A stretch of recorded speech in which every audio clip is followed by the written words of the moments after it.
Chapter 440. Yisiki was very puzzled. At work today, her colleagues were all looking at her strangely, as if they were looking at someone begging on the streets. They were looking at her with a gaze that was half sympathetic and half pitiful. The vegetable washer, Xiao Wang, smiled at her. "Sister Yi, if the old doesn't go, the new won't come. Don't be sad over those who aren't worth it." The head chef patted her shoulder. "Xiao Yi, you're a good woman. You'll definitely meet a good man who will cherish you."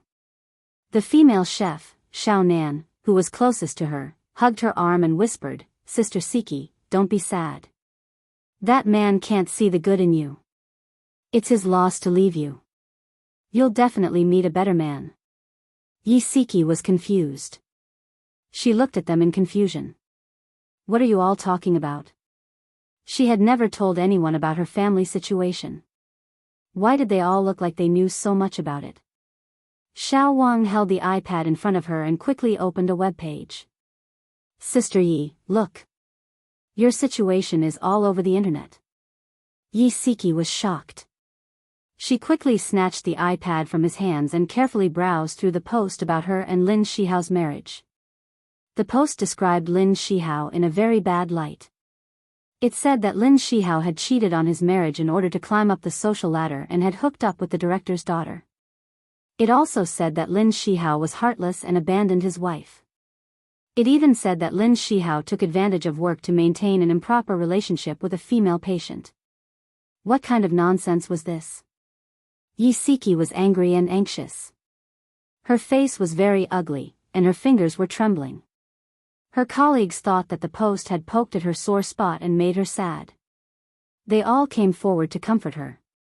She took a deep breath, glanced at everyone, and said calmly, "You're all wrong. My husband isn't that kind of person. This post is made up. Someone is deliberately slandering him." After saying this, she didn't care about the expressions of the crowd. She hurriedly turned around and planned to go to the People's Hospital. Since her colleagues knew about this matter, the hospital must know about it too. She had to go there and explain it clearly for Lin Shihao. Just as she came out of the kitchen and was walking along the staff corridor, her cell phone suddenly rang. It was Jiang Rulan. She put the phone to her ear and Jiang Rulan's angry voice immediately exploded. "Yisiki, were you the one who exposed Shihao and Meiwei's matter on the internet? A day as husband and wife means endless devotion for the rest of your life. How can you be so cruel?" In a moment of panic, Yisiki blurted out, "Mom, you've misunderstood. I didn't do it. I just found out about it. Don't call me Mom. I don't have such a heartless daughter-in-law like you." Jiang Rulan had already determined that she was the mastermind, so she said angrily, "I was the one who forced you to divorce Shihao. If you have any resentment, then take it out on me. Don't hurt Shihao." Yisiki's face turned pale. She said anxiously, "It really wasn't me. We've been together for so many years. Don't you understand my character? How could I do something to hurt Shihao?" Jiang Rulan snorted. "Who else knows the inside story so well besides you? Moreover, once Meiwei's matter is exposed, the only person who will benefit from it is you. I want you to clarify this matter quickly and stop hurting Shihao and Meiwei." Yisiki knew that Jiang Rulan was a stubborn person. As long as she had decided on something, no one could change her mind.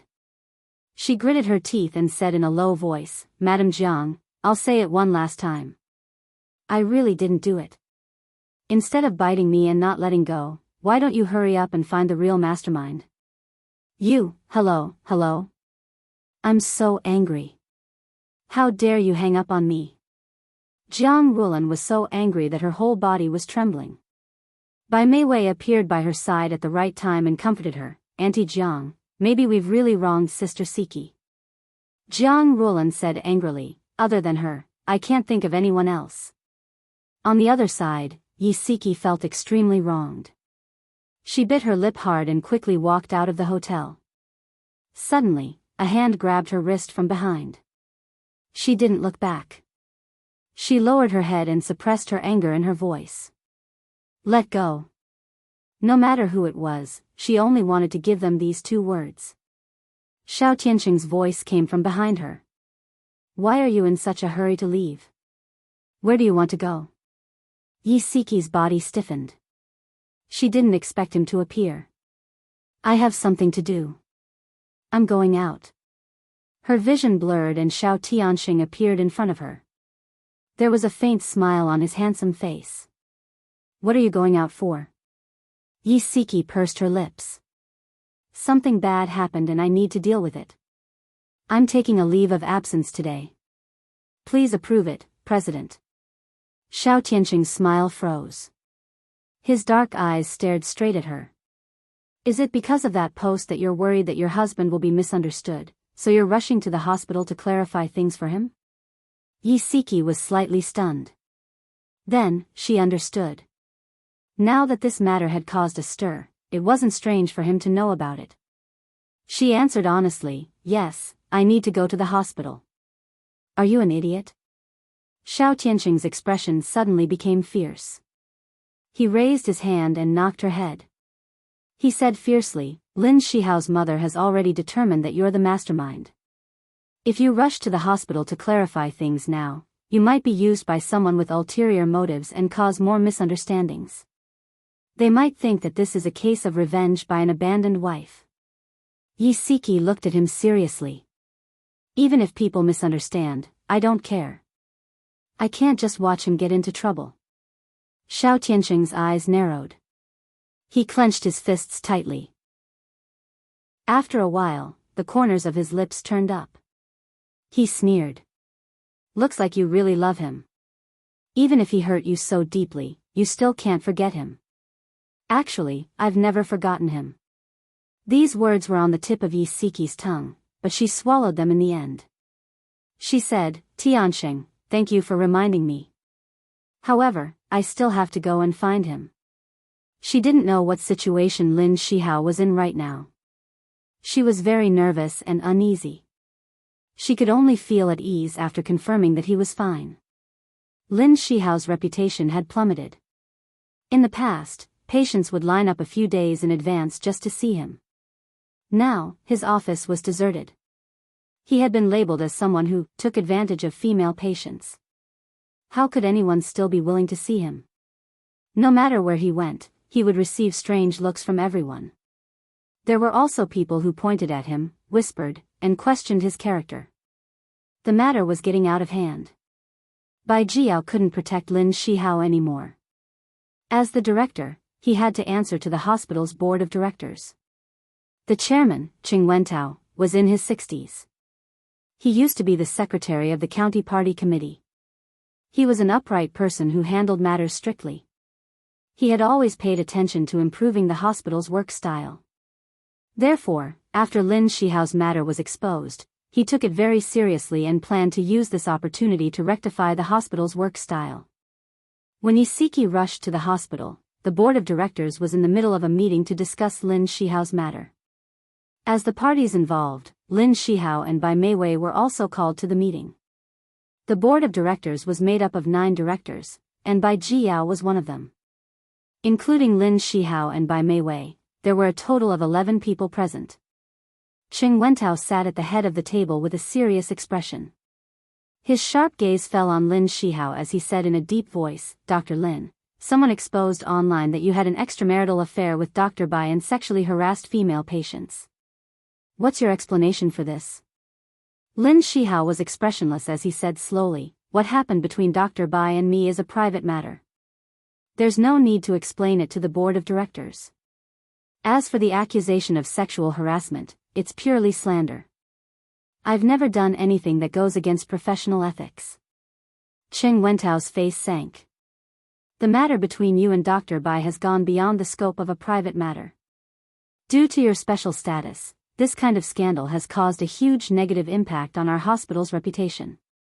Today, in front of the board of directors, you must give a reasonable explanation. Lin Shihao's gaze was cold as he said indifferently, there's nothing to explain. The matter between Dr. Bai and me is my fault. I'm willing to bear the legal responsibility. As for sexual harassment, it's purely slander. I'm very sorry for damaging the hospital's reputation. I'm willing to take the blame and resign. No, you can't resign. The door to the conference room suddenly opened and a hurried voice sounded. Everyone looked up and saw a short-haired woman standing at the door. She was dressed in professional attire and her face was flushed from exercising. Her mouth was slightly open and she was panting heavily. She looked like she had run over in a hurry. Lin Shihao's eyes narrowed. Siki, what was she doing here? Seeing Yi Siki close the door and walk into the conference room, a flash of hatred quickly flashed across Bai Meiwei's eyes. Qing Wentao frowned and said in a displeased tone, "Who are you?" Yi Siki walked to the front of the conference table and bowed politely. Everyone, I'm very sorry to interrupt your meeting. My name is Yi Siki. I'm Lin Shihao's ex-wife. Lin Shihao's body stiffened when he heard the word ex-wife. His cold gaze immediately locked onto Yi Siki. What was she trying to do? Qing Wentao's expression softened. Madam Yi, what brings you here? Yi Siki glanced at the cards on the table in front of him and smiled. Hello, Chairman. I'm here to clarify some matters and clear Lin Shihao's name. Please give me a chance. Qing Wentao nodded. Go ahead. Yi Siki glanced at Lin Shihao and then looked around. She smiled and said, Lin Shihao and I divorced a year ago. He and Dr. Bai only started dating after our divorce, so there's no such thing as an affair. Lin Shihao suddenly clenched his fists. His deep eyes were like a dangerous whirlpool that seemed to suck her whole body in. The deputy director of the obstetrics and gynecology department, Li Donghao, was also a director. His expression was calm and there was a probing look in his eyes. He said slowly, Madam Yi, did you really divorce a year ago? Why do I always see you delivering lunch to Dr. Lin? Also, it seems like you've always been living together, right? Ad Hongcha 866. Chapter 441. Yi Siki smiled awkwardly. It's embarrassing to talk about this. I've always been a housewife with no source of income. After the divorce, I couldn't support myself and my daughter. Moreover, we didn't want our daughter to get hurt, so we kept the divorce a secret from her. So, I temporarily stayed at my ex-husband's house. After I found a job and had a source of income, I moved out of his house. A shrewd-looking middle-aged man said, It sounds reasonable, but you don't mind showing us the divorce certificate, right? Yi Siki's expression froze. Just as she was about to say something to get away with it, she heard a loud bang. Lin Shihao slammed the table and stood up abruptly. His face was ashen as he glared at her fiercely. Enough, stop lying. Everyone was stunned. Yi Siki's heart tightened. She glared at him angrily. Lin Shihao, shut up. I'm telling the truth. The truth? Lin Shihao sneered. He slowly looked around and saw all the directors looking at him. He said coldly, The truth is that I cheated on you. Yi Siki and I haven't divorced yet, and we won't get a divorce in the future. There's no need for this meeting to continue. I'll take full responsibility and resign from all my positions. I won't bring shame to the hospital. Sorry, I'll take my leave first. With that, he grabbed Yi Siki's wrist and dragged her towards the door. Let go of me. Siki was extremely anxious. As she was forced to walk out, she turned her head and shouted, Chairman, don't listen to him. He's just saying things out of anger. Lin Shihao suddenly reached out and covered her mouth. He quickly dragged her out of the meeting room. With a bang, the door to the meeting room closed. Everyone stared at the door in a daze. Qing Wentao reacted quickly. He coughed and said, Dr. Lin doesn't admit to the accusation of sexual harassment. It's very likely that someone is deliberately defaming him. I think we should investigate this person seriously and find out the truth. Someone asked, Then what about Dr. Lin and Dr. Bai? Li Donghao said, Since Dr. Lin has admitted his mistake and is willing to take responsibility, I think we should respect his wishes. Bai Jiao frowned.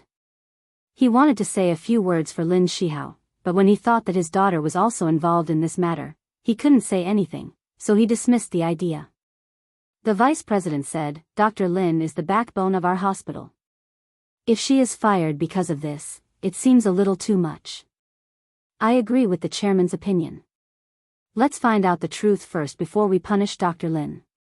In the conference room, everyone was discussing how to deal with this matter. Lin Shihao had already dragged Yi Siki into his office. Lin Shihao's handsome face was covered with a layer of frost, and his sharp eyes stared at her. "Why did you lie? Do you really want a divorce that badly?" Yi Siki was almost angered to death by him. Her red lips trembled as she said angrily, "Why are you stopping me?"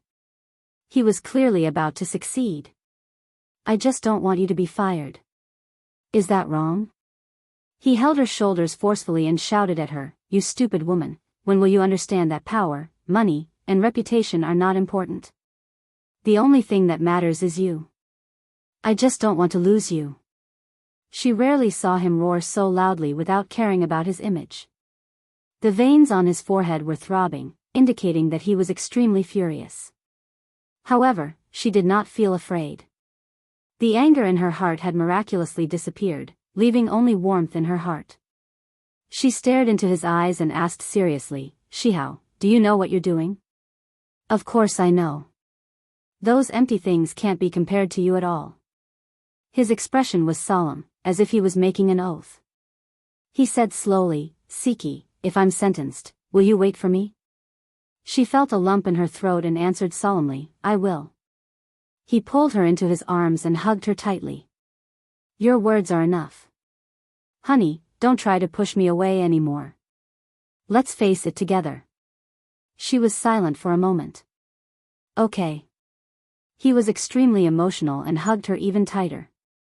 "Let's go home tonight." "Forget it, let's go home tomorrow." He suddenly remembered that Bai Meiwei and his mother were still living in his house.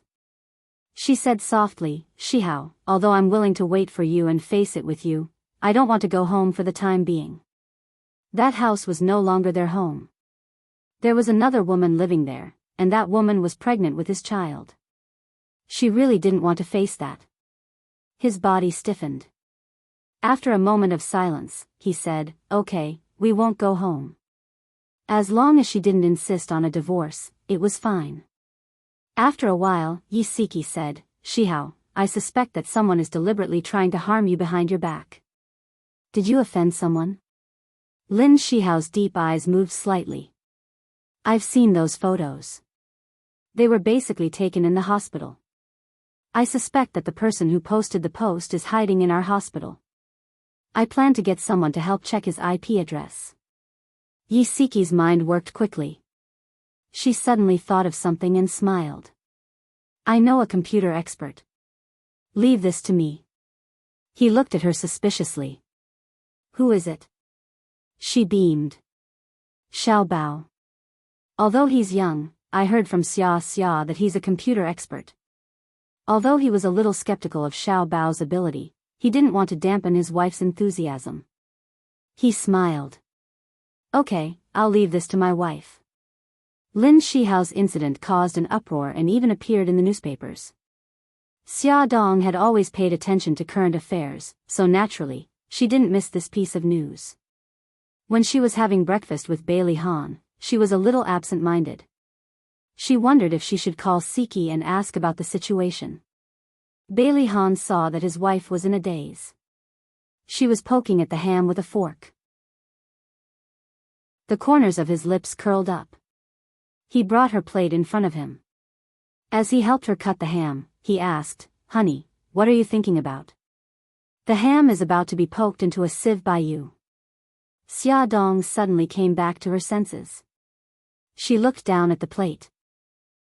Where's the plate?" Bailey Han couldn't help but laugh. His wife looked so cute when she was in a daze. Xia Dong saw that he had placed the plate with the ham in front of her again.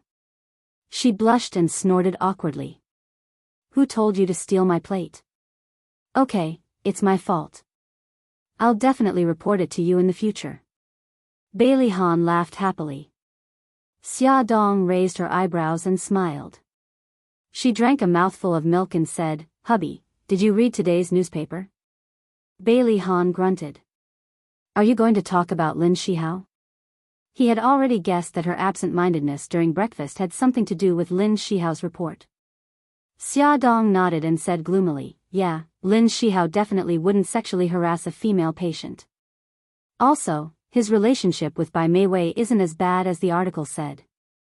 I think someone is deliberately framing him. You want to help him?"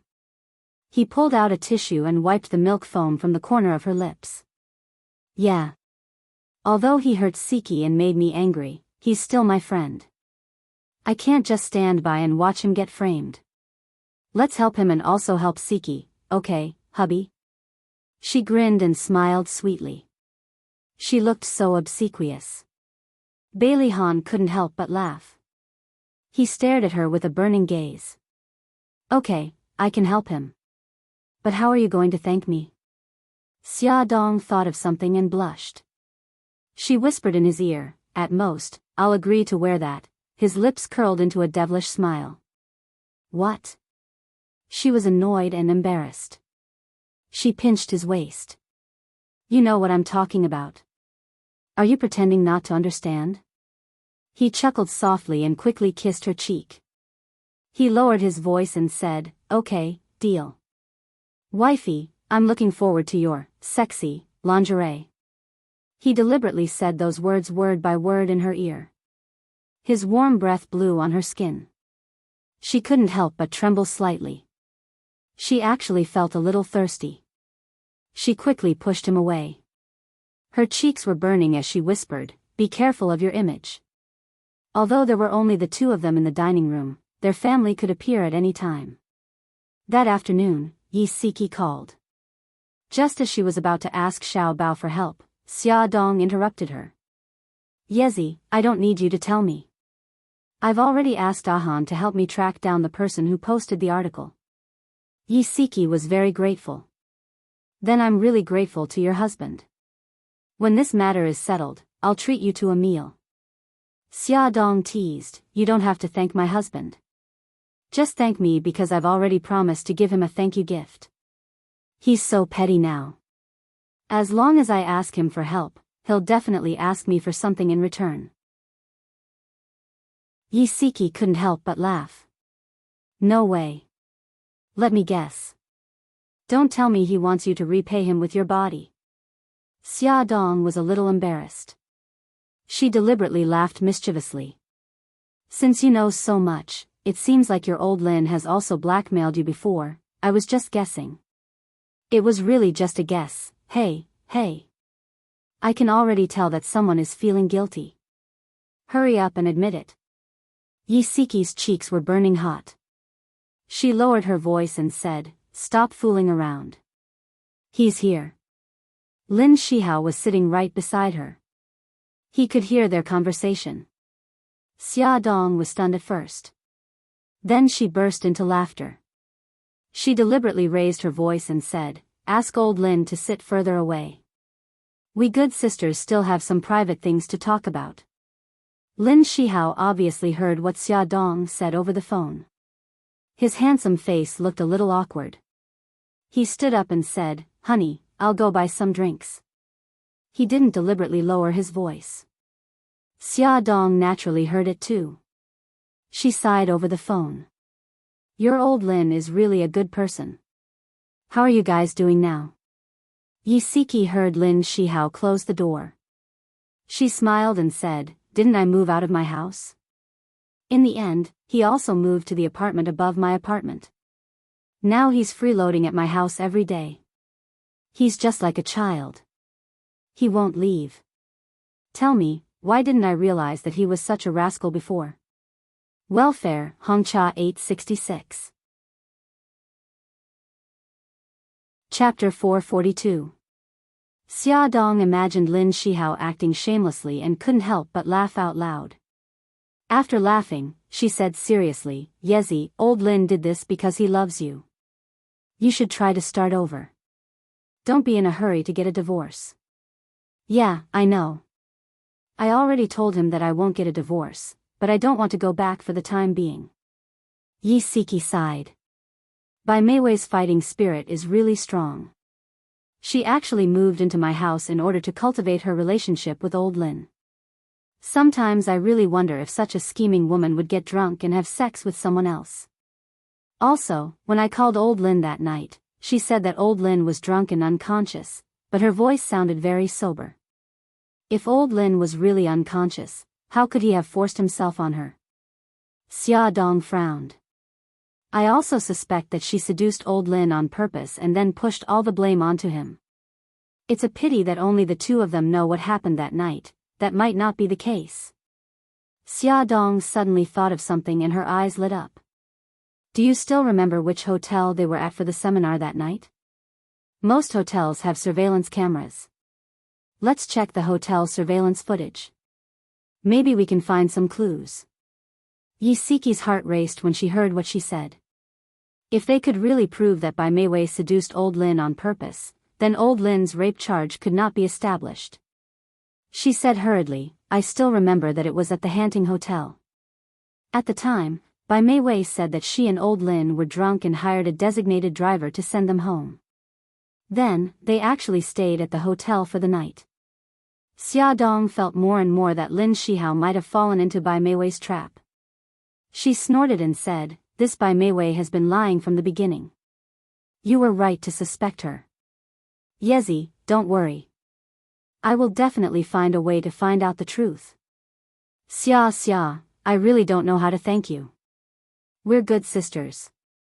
There's no need to be so polite. It was a cold day, but Yi Siki felt warm inside. The board of directors of the hospital decided to suspend Lin Shihao temporarily. He would be dealt with after the hospital found out whether he had committed any sexual harassment. During his suspension, Bai Jiao kept pressuring him to get a divorce as soon as possible so that he could get a marriage certificate with Bai Meiwei as soon as possible. However, Lin Shihao remained unmoved and bluntly said, I'm willing to bear all the legal responsibilities, but I will never divorce my wife. Bai Jiao's hair had turned white by quite a bit. He really wanted to sue him in court, but Bai Meiwei begged him bitterly, asking him to give Lin Shihao a little more time. Bai Meiwei was already prepared to cut off all means of retreat. She wanted to use the final blow to win happiness for herself. Meiwei, didn't I tell you not to do the housework? What if you get tired? Jiang Rulan came back from outside and saw Bai Meiwei busy in the kitchen. She hurried over to help. Bai Meiwei smiled gently. Auntie, I'm not tired. I just want to make some soup and send it to Shihao. He lives alone outside and has no one to take care of him. I'm very worried about him. I didn't expect you to care about him so much. Auntie is very happy. Meiwei, I'll go with you. Shihao has moved out for so long, but I haven't been to his place yet. Jiang Rulan was full of smiles as she helped her take the pot of soup off the gas stove. Bai Meiwei covered her mouth and laughed.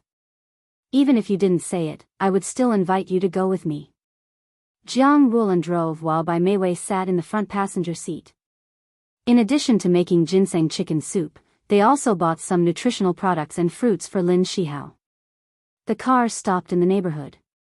Bai Meiwei glanced at the surrounding residential buildings and said, Auntie, did Shihao tell you which floor he lives on? He only said that he lives on the 6th floor.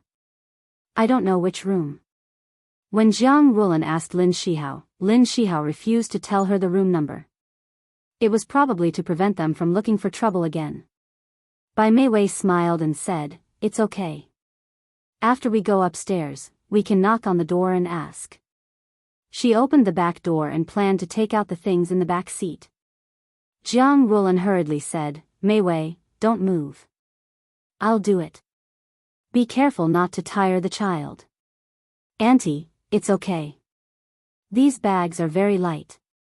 After Bai Meiwei took out the bags, Jiang Rulan immediately snatched them from her hands and handed the lightest thermos to her.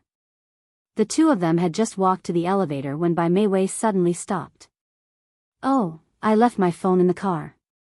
Jiang Rulan thought for a moment and said, I'll go get it. Meiwei, you take these things up the elevator first. That's not good. Forget it. The phone is in the car anyway. It won't be lost. What if you miss an important call? You go up first. I'll make a trip. I'll be back soon. Jiang Rulan was actually worried that if Bai Jiao contacted her to talk about Lin Shihao and she missed the call, then it would be troublesome. Okay then, Auntie. Sorry to trouble you. You don't have to be so polite. Here, the bags are for you. Be careful. Okay, Auntie. I know. Please be careful. Bai Meiwei held the bags tightly as she watched Jiang Rulan's back disappear down the corridor. Her lips curled into a strange smile. After entering the elevator, she did not press the button for the 6th floor. Instead, she pressed 5. Room 501 was where Yisiki lived. Bai Meiwei had specially hired a private investigator to find out Yisiki's address. From the private investigator, she found out that she was resting at home at this very moment. As for Lin Shihao, he was originally lazing around in room 501.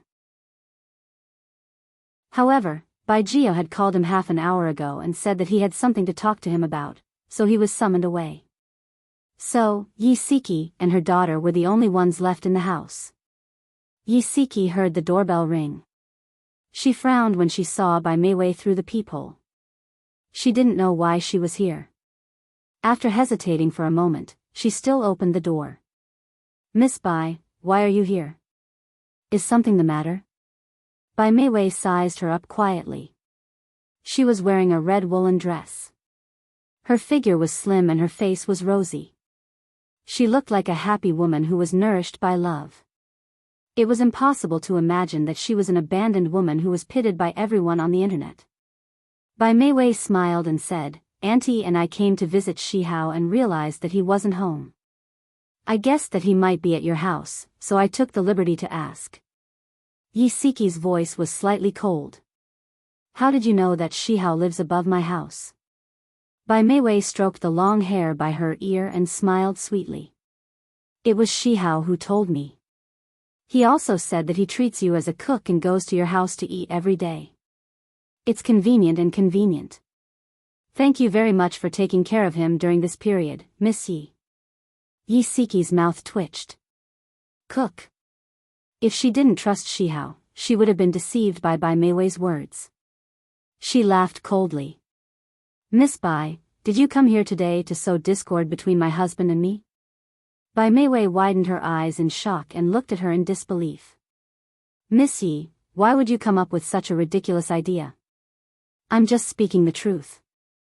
I really don't mean to sow discord between the two of you. Yisiki frowned impatiently. Bai Meiwei, I'm not interested in watching you put on an act. If you have something to say, then say it quickly. If there's nothing else, please disappear from my house immediately. I really don't want to see you. Bai Meiwei exclaimed exaggeratedly, Miss Yi, why are your words so vulgar? You sound like a lowly person. Yisiki laughed mockingly. Then I'm really sorry. My patience and upbringing are reserved for people of noble character. When faced with a lowly person, of course I don't need to be courteous with her. Bai Meiwei's expression changed slightly. A small flame of anger ignited in her eyes. She gritted her teeth and said, Yisiki, don't be too smug. Do you think that you can defeat me just because you deliberately exposed my relationship with Shihao? Let me tell you, don't be delusional.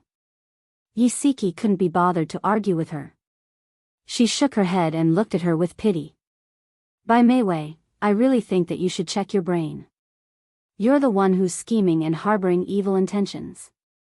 Do you think that others are as shameless as you? You, Bai Meiwei's long, shapely eyebrows shot up. Just as she was about to fly into a rage, she suddenly heard the sound of the elevator door opening from upstairs. I really didn't mean to ruin your relationship with Senior on purpose. I just wanted to give the child in my stomach a home. Sister Siki, I've let you down. All of this has nothing to do with Senior. I beg you, please let him go. Don't harm him anymore. Yisiki's eyes were filled with tears as she looked at Bai Meiwei. Bai Meiwei's eyes were filled with tears as she said, Sister Siki, please forgive me.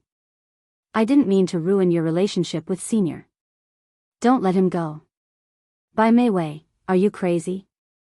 Yisiki saw her fake sobbing and wished she could immediately fling her hands away. However, she didn't forget that Bai Meiwei was pregnant. She only used some strength to try and pry her hands away.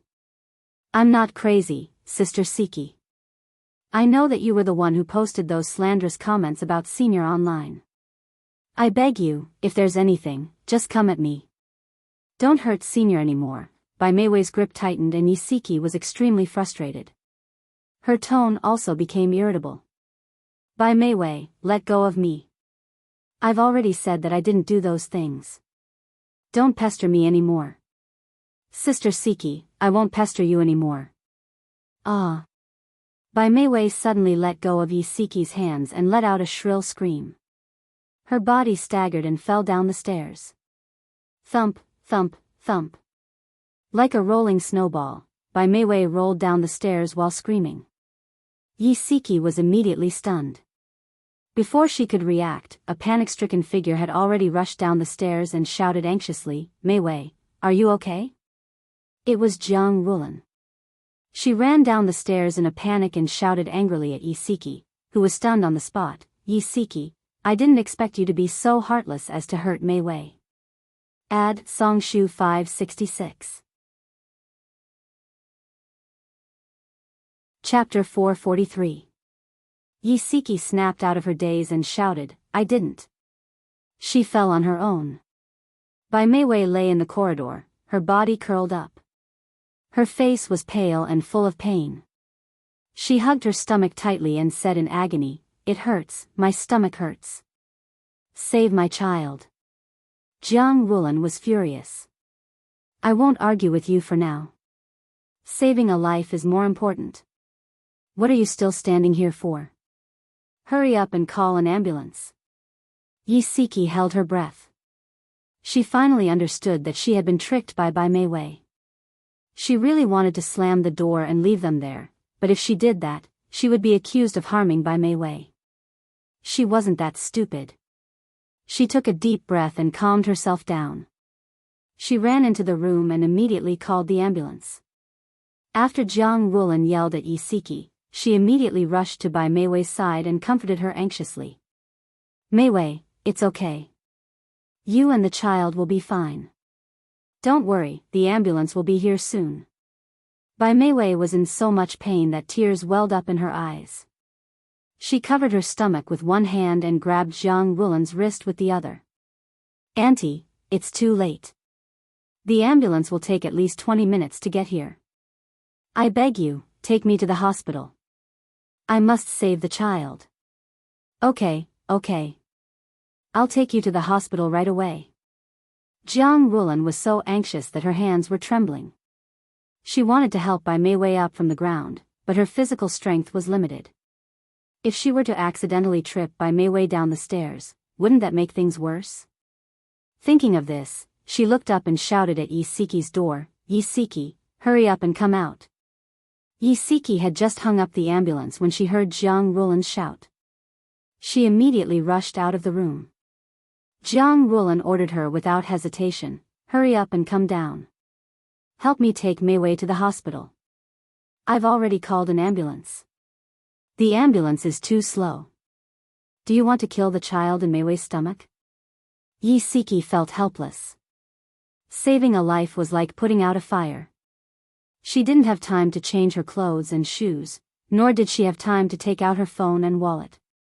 She hurriedly locked the door and ran downstairs to help Jiang Rulan support Bai Meiwei, who was groaning in pain, into the elevator. You drive. I'll take care of Meiwei from the back. Jiang Rulan handed the car keys to Yisiki, then helped Bai Meiwei into the back seat. Yisiki used the GPS to search for the nearest hospital and drove there at top speed.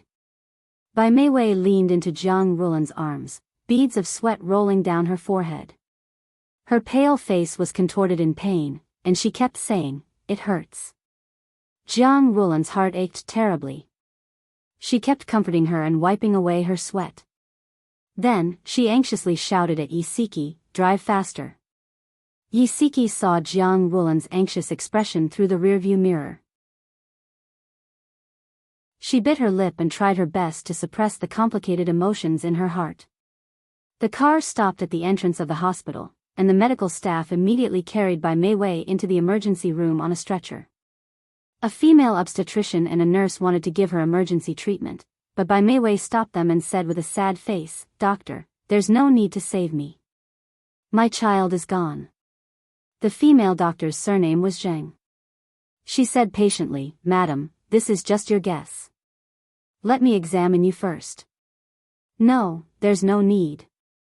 I'm an obstetrician and gynecologist myself. I'm very clear about this." Bai Meiwei's pale face looked miserable. "On the way to the hospital, I was already sure that the child was gone. I just didn't want my future mother-in-law to be sad, so I didn't say anything. Nurse miss, I'd like to have a few words with Dr. Zheng in private.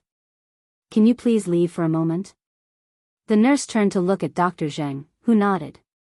"Little Wu, you can leave first." After the nurse left, Bai Meiwei said, "Dr. Zheng, I'll just lie here and rest for a while. There's no need for any examination. Please tell my family that my child is gone." Dr. Zheng said, "Madam, even if the child is gone, I'll still perform the surgery on you and save the child. No, I don't need that. You just have to tell my family that my child is gone. I'll take care of the rest myself. This is against the rules.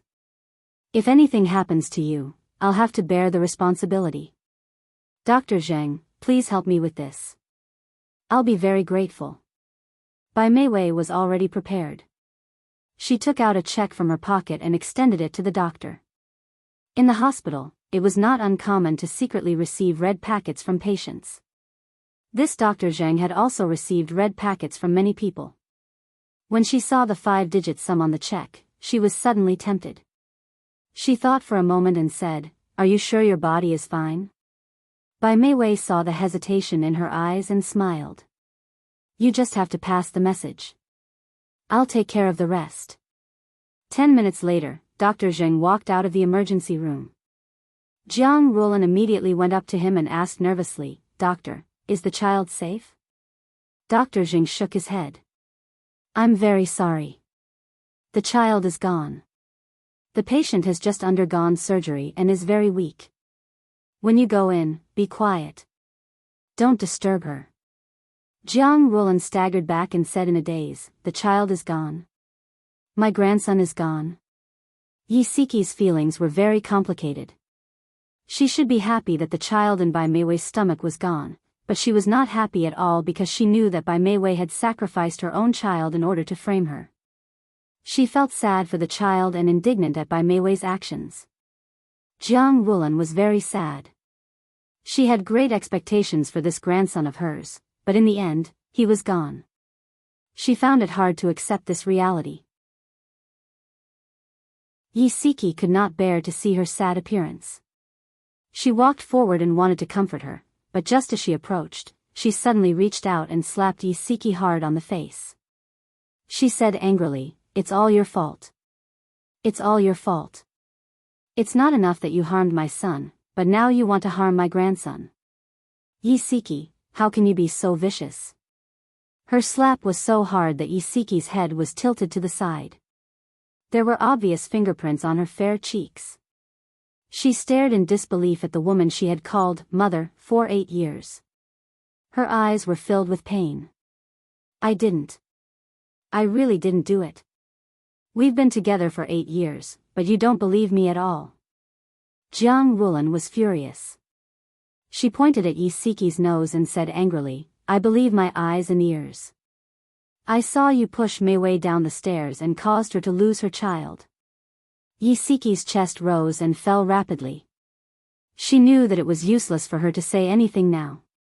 Jiang Wulan had already determined that she was the murderer. It wasn't just Jiang Wulan. The other people in the corridor were also staring at her strangely. Those gazes were filled with malice and condemnation. It made her feel a chill in her heart. 2 young girls were very close to them. One of them, a short-haired girl, whispered to her companion, "Yisiki? Bai Meiwei? Lon Lon, don't you think these two names are very familiar? Yeah, they're very familiar. I think they're that. Oh right, they're the wife and mistress of that perverted gynecologist Lin Shihao who went viral on the internet. What do you mean? Lin Shihao's wife deliberately caused the death of his mistress's child? That seems to be the case. Looks like Isiki isn't as pitiful and innocent as the internet says. Could she be the one who posted that post? Why would she do that?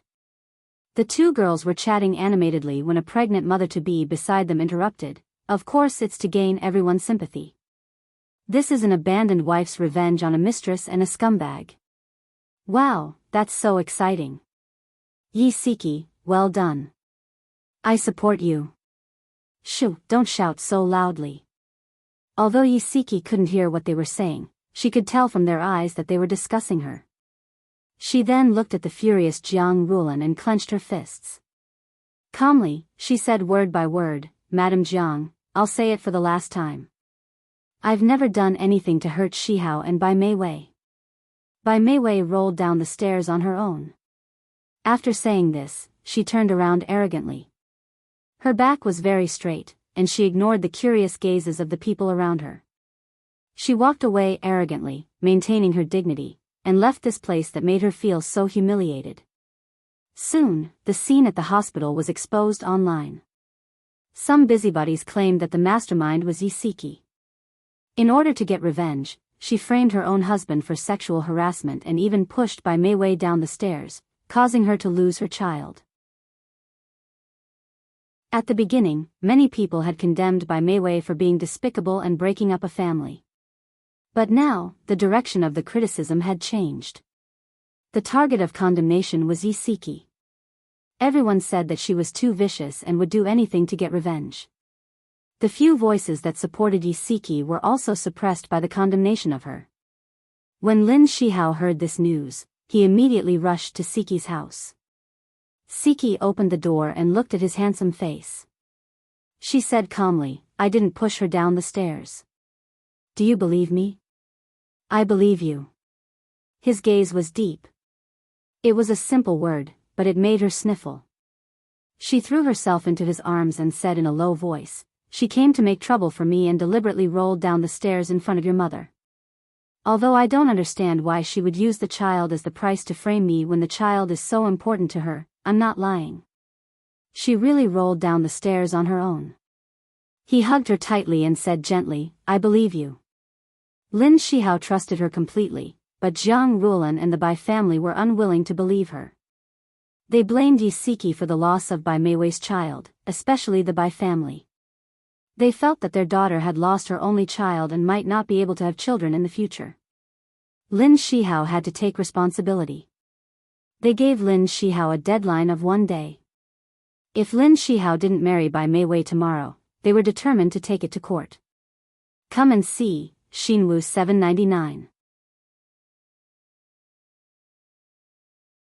Chapter 444. Lin Shihao remained unmoved despite the storm outside. The next day, he drove his daughter to school and his wife to work as usual. On the other hand, Isiki couldn't hold it in any longer. She really wanted to call Xia Dong and ask her how the investigation was going, but she couldn't bring it up in front of Lin Shihao. She planned to find an opportunity to call her after arriving at the company. Lin Shihao's car was parked downstairs at the Century Splendid Hotel. Isiki wasn't in a hurry to get out of the car. She turned to look at Lin Shihao. Hubby, why don't I not go to work today and stay at home with you? Today was the deadline that Bai Jio had given them. They might be forced to separate tomorrow. Lin Shihao smiled. Honey, you can't skip work every other day. Gigai, go to work. I'm very busy today. I don't need you to accompany me. She was surprised. What are you busy with today?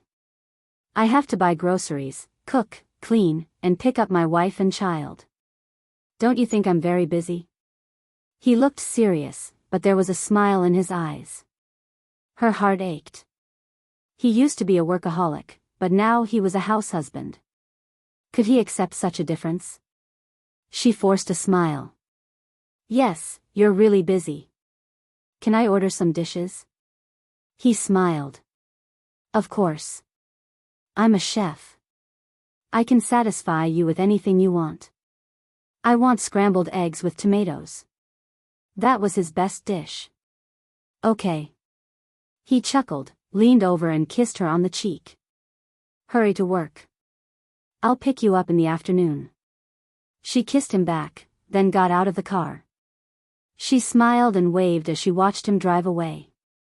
Yisiki didn't expect that when she walked to the entrance of the hotel, a group of paparazzi would suddenly surround her. Some of them had cameras in their hands, while others had microphones in their hands. They all asked at once, Miss Yi, may I ask if you were the one who posted that post? Miss Yi, did your husband really sexually harass you, or did you frame him? Miss Yi, did you push Miss Bai down the stairs and lose her child? Miss Yi, all sorts of sharp questions flooded Yisiki like a tidal wave. This was the first time she had encountered such a situation. She hurriedly covered her face with her arms. Please stop taking pictures. However, her voice was quickly drowned out by the questioning. The shutters kept flashing, and those people surrounded her even more tightly. The scene was chaotic. A silver Bentley drove towards the underground parking lot. Xiao Tianxing was browsing the news on his iPad when he realized that Yisiki's incident had actually made it to the top of the search rankings.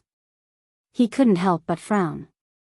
The assistant driving in the front seat suddenly said, President, Miss Yi seems to have been besieged by paparazzi. Xiao Tianxing suddenly looked up and saw the noisy crowd at the entrance of the hotel. In the middle of the crowd, there was a woman with her arms covering her face. It really was Yisiki. Stop the car. He threw the iPad on the seat, opened the car door, and strode toward the gate. The assistant hurriedly followed. Yisiki was besieged by the paparazzi and had no way to fight back. She was about to ask the hotel security team for help when a low, magnetic voice suddenly said, Everyone, please let go of Miss Yi. She instinctively looked up and saw Xiao Tianxing standing less than 5 meters away from them in a suit. His handsome face was cold and his deep eyes were staring at her. It's the second son of the Xiao group. Someone recognized Xiao Tianxing and shouted. Mr. Xiao, may I ask what is your relationship with Miss Yi? The paparazzi's nose was very sensitive. They immediately sensed that his relationship with Yisiki was not ordinary. Miss Yi is my employee, and I have the obligation to protect her. Please don't harass her here. This will have a bad impact on her and our hotel. Xiao Tianxing said, Miss Yi is my employee. I have an obligation to protect her.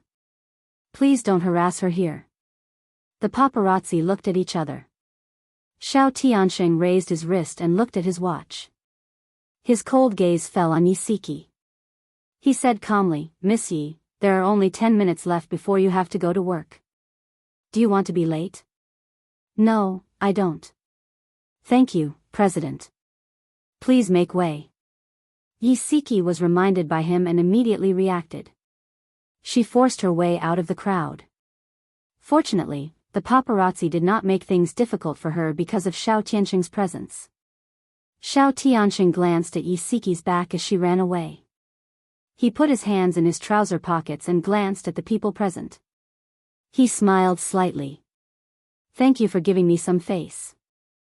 My assistant will take everyone's name cards and give everyone a small gift according to the address on your name cards. Xiao Tianxing was indeed someone who had been in the business world for many years. He was very good at using threats and promises. When the assistant heard this, he quickly went forward to collect everyone's name cards. President Xiao, you are too kind. The paparazzi thanked him. Xiao Tianxing smiled. It's my pleasure. Actually, I'm a little curious. How did Miss Ye's matter become so big that it even alarmed our friends in the media? The paparazzi usually followed famous people. It was rare to see them follow ordinary people. Everyone understood this principle.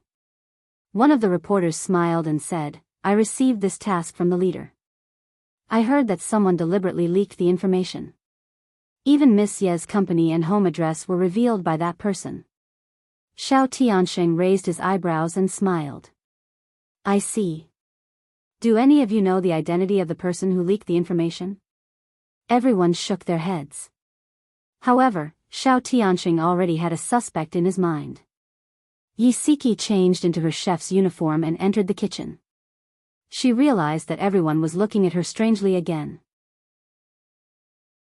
It was as if they were trying to determine if she was really a vicious woman like what the internet said. Yi Siki felt helpless. However, she did not intend to explain herself. It was useless to explain to people who did not trust her. As usual, she greeted everyone with a smile. Everyone responded with a smile, but those smiles looked very stiff. At noon, they had lunch at the staff cafeteria. In the past, there were 4 girls who ate with her. Now, only she and Xiao Nan were left. The 2 of them sat cross-legged by the window with fast food in their hands. Xiao Nan lowered her voice and said, "Sister Siki, I believe that you are a good person." Yi Siki looked up in surprise. Seeing her watery eyes filled with sincerity, she could not help but smile. "Thank you."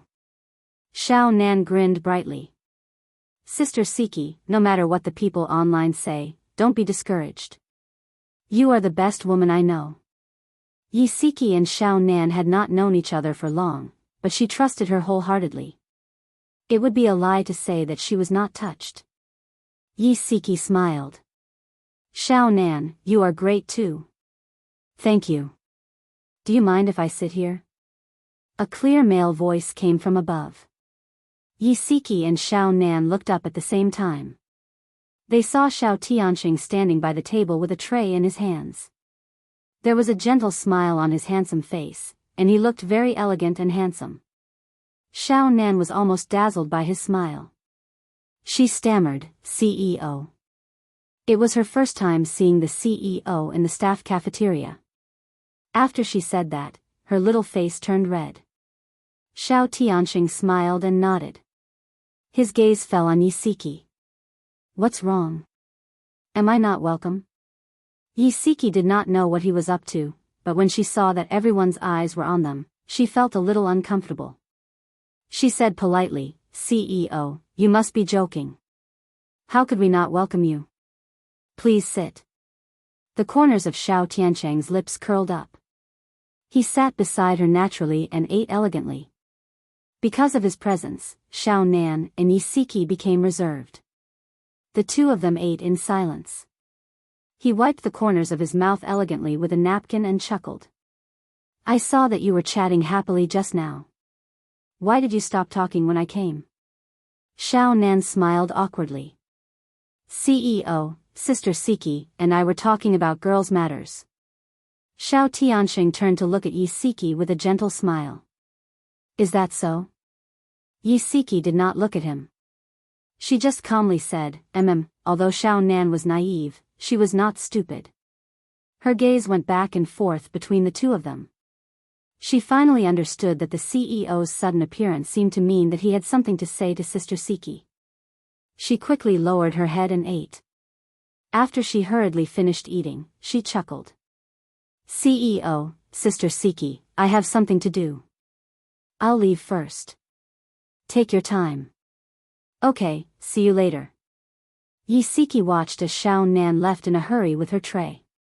She looked at Xiao Tianxing helplessly. "Look at how you scared the little girl. Tell me, why are you looking for me?" Xiao Tianxing took a sip of coffee and raised his eyebrows. "I thought you would thank me first." She remembered that he had helped her out this morning. She smiled. "Thank you." He teased, "I'm not used to you being so obedient." She was speechless. "Why are you so hard to please?" He held back his laughter. "Okay, I won't tease you anymore. Let's talk about something serious." Go ahead. I'm all ears." He stopped smiling and looked serious. "Someone purposely got the paparazzi to cause trouble for you. I'm guessing that the negative comments about you online were also purposely released by that person. Her motive is very simple. She wants to smear your reputation and ruin your reputation." Yi Siki clenched her fists slightly. After a long time, she slowly released them and said calmly, besides that, she also wants to force me to divorce Lin Shihao. I think I know who the mastermind is. By Mei Wei? This was also a suspect in his heart. She nodded.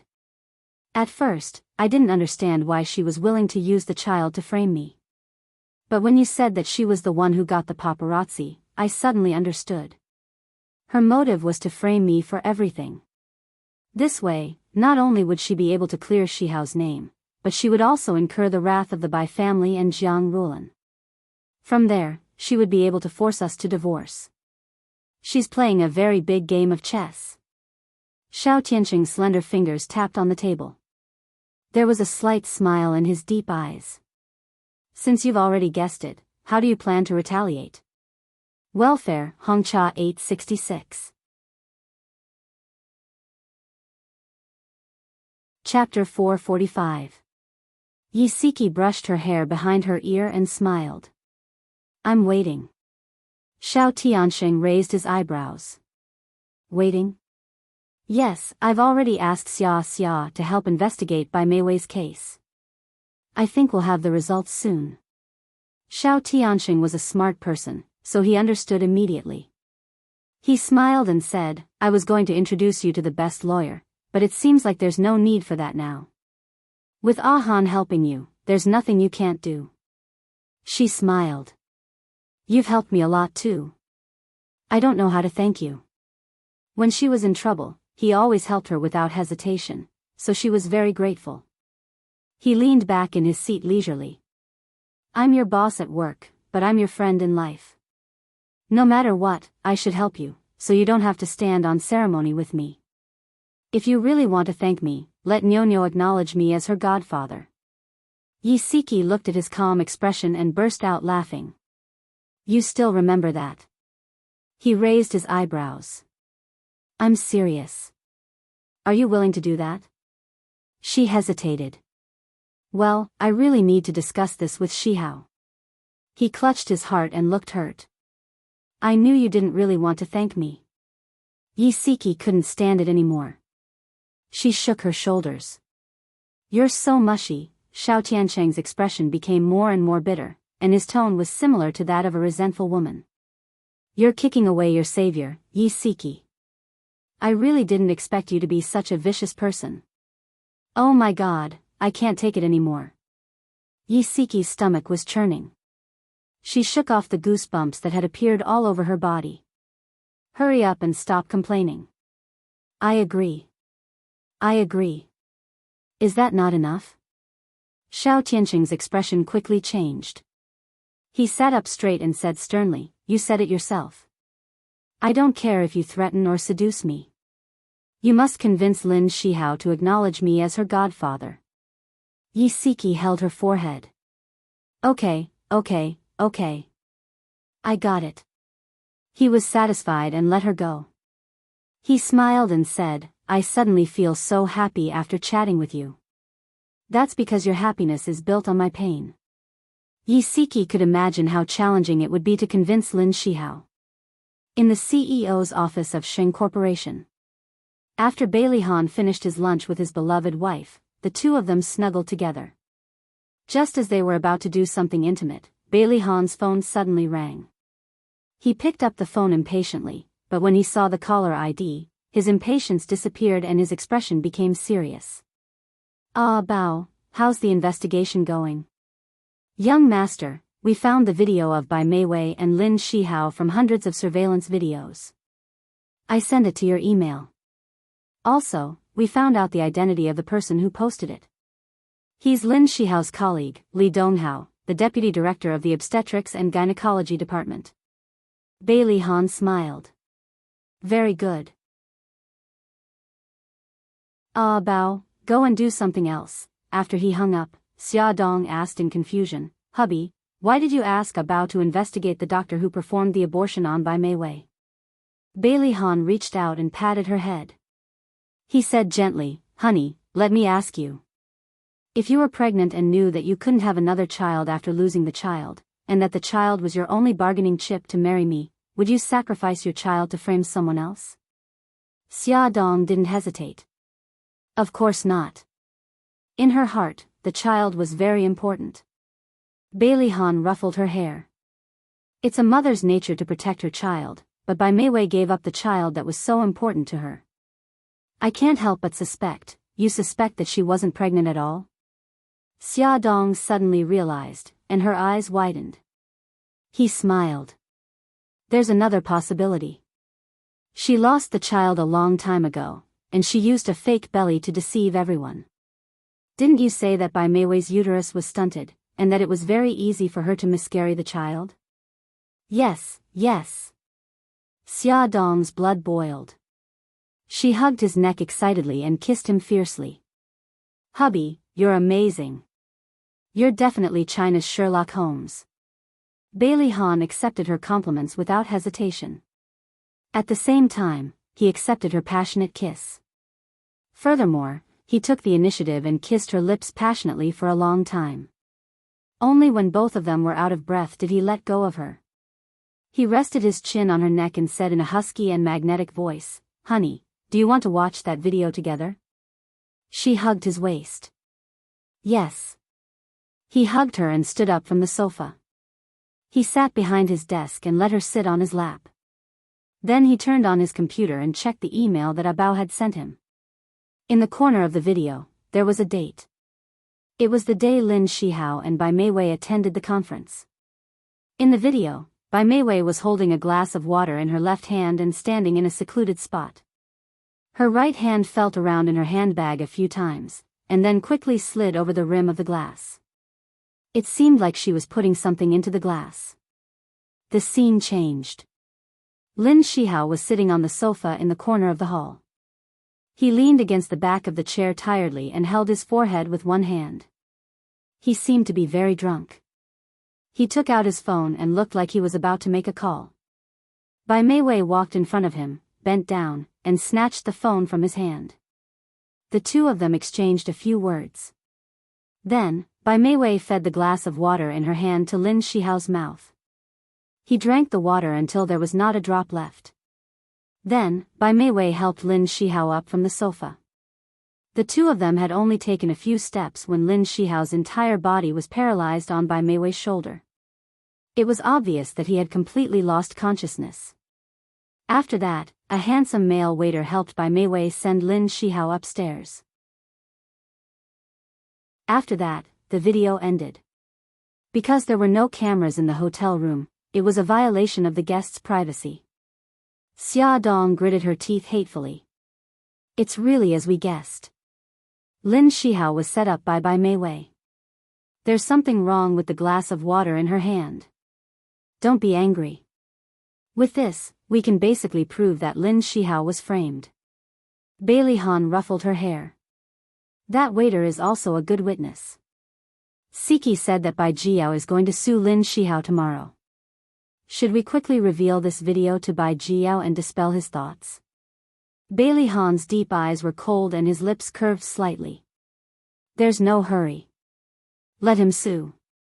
If he doesn't, how can we prove to the world that Lin Shihao is innocent? Bai Jia wanted to blow the matter up, which was exactly what he wanted. When the time came, the one who would be embarrassed would be Bai Meiwei. Xia Dong wrapped her arms around his neck and looked up at him. But if we blow the matter up to that extent, it won't be good for Lin Shihao and Siki. Right now, everyone has misunderstood Lin Shihao and Yi Siki. Only through legal means can we prove their innocence. Since we can't prevent rumors from spreading, then we'll just have to guide them and use facts to prove who's right and who's wrong. But you've reminded me that this is a matter between the two of them. They should be the ones making the decision. His slender fingers rested on the keyboard. Honey, what's Yi Siki's email address? I'll send this video to her. After sending the video to Yi Siki, Xia Dong immediately called Yi Siki and briefly explained their findings. Finally, she said, Yezi, discuss with old Lin and see how we can use this evidence. Okay, I got it. Xia, thank you. This evidence proved that Lin Shihao didn't take the initiative to sexually assault Bai Meiwei. Instead, Bai Meiwei drugged him. This was very important to Yi Siki. Not only could it prove Lin Shihao's innocence, but it could also untie a knot in her heart. After Yi Siki and Lin Shihao discussed it, they unanimously decided to let Bai Jiao take it to court. Bai Meiwei had unscrupulously destroyed their family, so she should pay the price for her actions. Just as they were making this important decision, Lin Shihao suddenly received a call from Tang Qingfeng. Tang Qingfeng said, "Shihao, I heard something from my colleague. I think it's very important to you and Siki, so I quickly called you." "What is it?" "Dr. Wang from the obstetrics and gynecology department told me today that Bai Meiwei once had an abortion at her place. It seems like it was a car accident and the child was lost." Later, Bai Meiwei chatted with Dr. Wang for a long time and asked her to help keep the secret. She even wanted to bribe Dr. Wang with money, but Dr. Wang refused. Dr. Wang abided by professional ethics and didn't tell anyone about this until today. She accidentally saw the news about Siki, saying that Siki caused the death of Bai Meiwei's child. She couldn't help but reveal this to me. Lin Shihao suddenly clenched his phone. After the shock, he felt a deep hatred for Bai Meiwei. This woman actually had a fake belly and hid it from them for so long. She even wanted to take the opportunity to hurt Siki. She was simply too hateful. He tried his best to suppress the churning emotions in his heart and said slowly, "Qingfeng, thank you for telling me this." After ending the call, Lin Shihao told Siki about Bai Meiwei's miscarriage. Then he said, "Honey, I changed my mind. Let's not take it to court. I'm worried that it will implicate Qingfeng." "Implicate Qingfeng? What do you mean?" Lin Shihao smiled bitterly. "After you went to Tibet, I tricked Bai Meiwei into going to Qingfeng's place. I planned to get him to help me forcibly abort the child in Bai Meiwei's belly. In the end, Bai Meiwei found out. She took a scalpel and threatened Qingfeng to let her go. If this matter goes to court, I'm worried that Bai Meiwei will expose this matter. Qingfeng is innocent. I can't implicate him." Lin Shihao felt a wave of fear. If Tang Qingfeng hadn't suddenly called him, he would have almost forgotten about this matter. If he really implicated his good friend because of this, he would never be able to forgive himself. However, Yi Siki saw another layer of this matter through this matter. In order to win her back, Lin Shihao even abandoned the professional ethics that he was so proud of. This made her feel both touched and touched. Welfare, Hongcha 866. Chapter 446. Lin Shihao gave up on punishing Bai Meiwei through legal means, but that didn't mean that he wouldn't pursue her responsibility. She framed Siki and made Siki bear infamy, and he would make her pay for it all. That night, Lin Shihao organized the evidence he collected, burned the video into a CD, and anonymously sent it to the television station and major newspapers. The next day, before Bai Jiao could report Lin Shihao to the police station and accuse him of sexually assaulting his daughter, he saw the shocking news in the morning paper. The news said that the director of the obstetrics and gynecology department, Lin Shihao, who was deeply involved in the scandal of sexually assaulting a female patient a few days ago, was framed by his colleague, Li Lai. The relationship between Lin Shihao and the director's daughter, Bai Meiwei, was also untrue. Lin Shihao was actually drugged by Bai Meiwei and unconsciously had sex with her. In order to destroy Lin Shihao's family, Bai Meiwei pretended to be pregnant when she already had a miscarriage and framed Lin Shihao's wife for harming her child. The report was conclusive and presented evidence, including photos of Bai Meiwei drugging the water and her supporting Lin Shihao to get a room. In addition, there was also the testimony of the hotel staff, proving that she was very sober that night, and Lin Shihao was unconscious and was taken upstairs by her. Most importantly, the name of the person who got the room was Bai Meiwei. It was clear who was plotting against who. Bai Jiao was so angry that he almost died. He angrily slammed the newspaper on the table and roared, "Old Wang, call Miss right now and tell her to get her ass back here." Old Wang was the Bai family's housekeeper. When he heard this, he quickly ran to the landline. At this time, Bai Meiwei was sitting on the sofa in Lin Shihao's house, waiting for Jiang Rulan to make breakfast for her. Because she had a miscarriage, Jiang Rulan served her like an ancestor and didn't let her do anything. She even brought her water to wash her feet. Every time she wanted to help, Jiang Rulan nagged her, saying that a miscarriage was harmful to a woman's body and that she had to take good care of her body.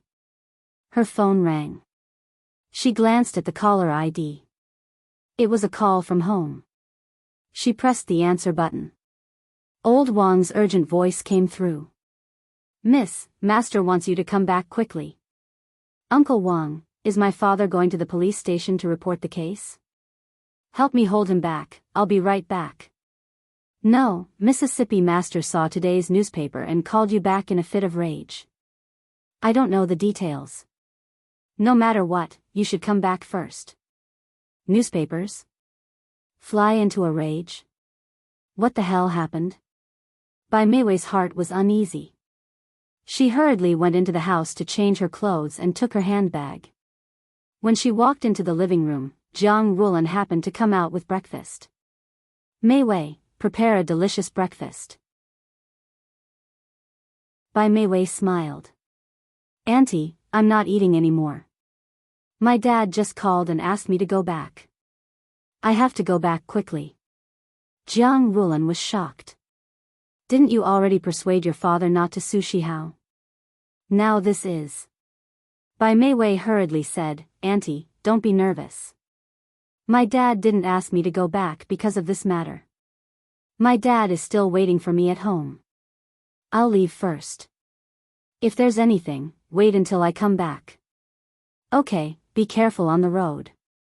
Jiang Rulan walked her to the door. Jiang Rulan had lived alone for many years and had developed a habit. That was to turn on the television while eating. Listening to the sound from the television made her feel less lonely. She glanced at the sumptuous breakfast on the dining table and sighed silently. She turned on the television. The television was broadcasting the morning news. She didn't listen to it seriously. Turning on the television was just to kill time. Halfway through breakfast, a name suddenly jumped into her ears. Lin Shihao, wasn't that her son? Jiang Rulan hurriedly put down her bowl and chopsticks and walked quickly to the living room to watch the television. The content of the news was similar to what Bai Jiao had seen in the morning newspaper. The difference was that the television news also broadcast the video from the hotel. There was a surgical record attached, proving that Bai Meiwei had already had an abortion a few months ago. Jiang Rulan was dumbstruck. After a long while, she fell onto the sofa. That piece of news had already been broadcasted, but her mind was still replaying the host's words. She had a miscarriage a few months ago. Her face was deathly pale, and her lips trembled. After a long time, she barely suppressed the anger in her heart and slammed her fist on the sofa. She gritted her teeth and spat out 2 words, "Bastard." After scolding Bai Meiwei, she fiercely slapped herself. She was simply an idiot. After being used by Bai Meiwei, she said so many hurtful words to her son and daughter-in-law.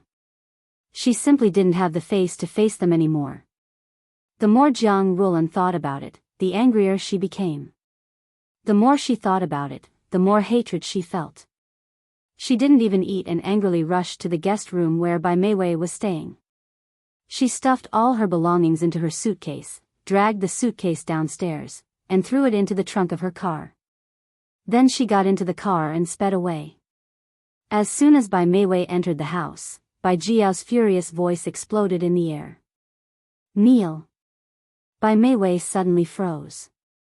She looked at her father sitting on the sofa. His face was full of anger, and his pair of dark eyes stared fixedly at her.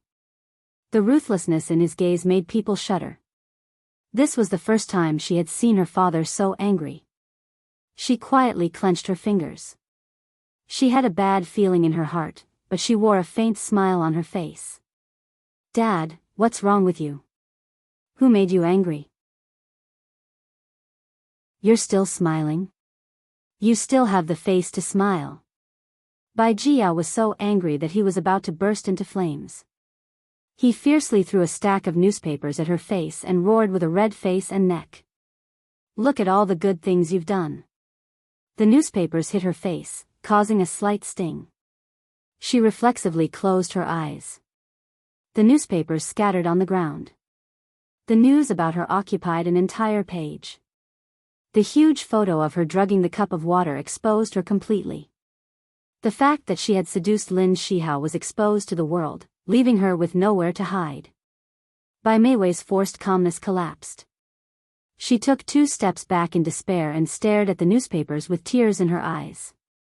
Kneel. Bai Jiao's angry shout was like thunder. She was so shocked that her whole body trembled. Subconsciously, she fell to her knees in front of him.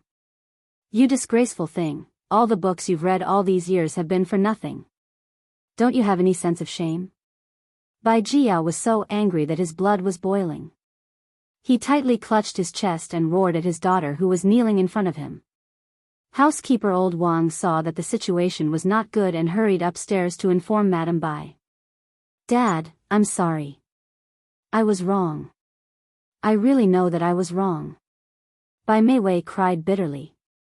Now you know that you were wrong? What were you doing earlier? Look at you now. Do you still look like a rich miss? All my years of hard work have been wasted.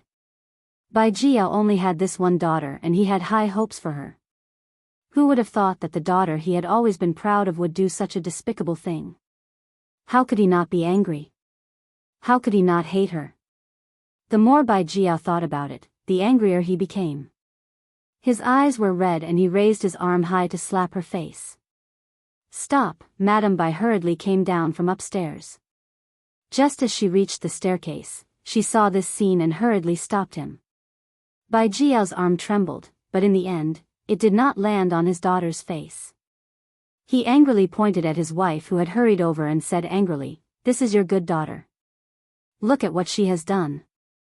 Madame Bai glanced at the newspaper scattered on the floor and was shocked. She quickly bent down to pick up the newspaper and quickly skimmed through it.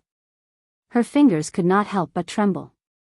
In the end, she could not take the blow and her body swayed, almost fainting.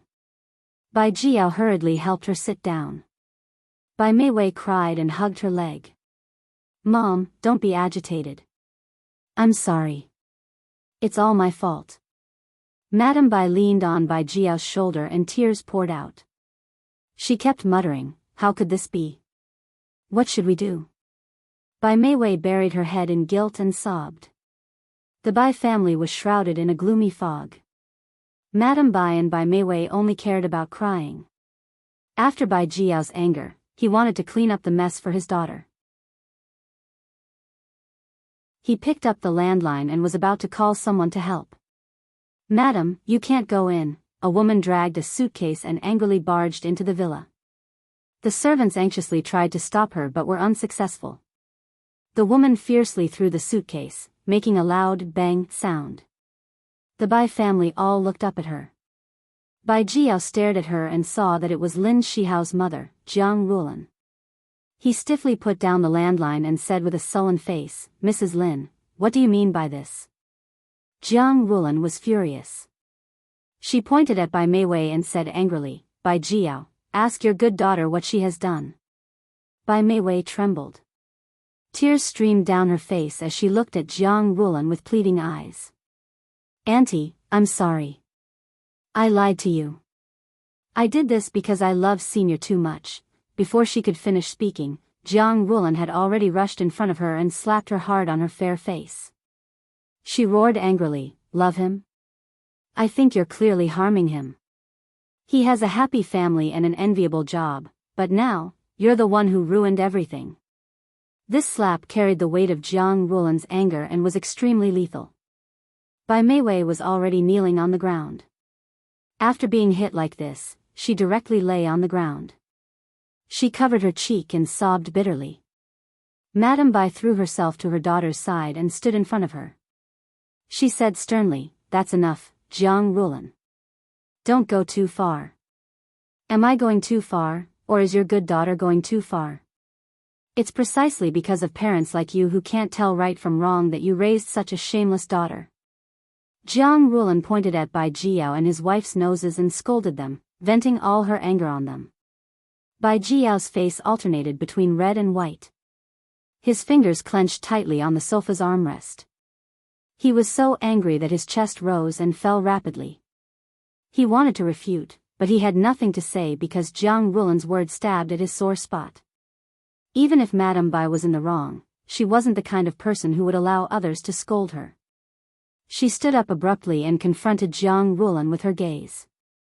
Jiang Rulan, I admit that Mei Wei did something wrong, but if you didn't stir things up, Lin Shihao and his wife wouldn't have fallen to this state today. Don't make it sound so nice and push all the blame onto Mei Wei. You should also reflect on yourself. Beauty novel, Xinwu 799. Chapter 447.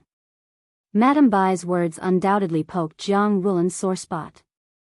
She was full of guilt towards her son and daughter-in-law. Her cheeks were burning, but in the face of her enemy, she was still domineering. She put her hands on her hips and said angrily, "That's our family's business. We don't need you to talk about it. Now we're talking about your daughter.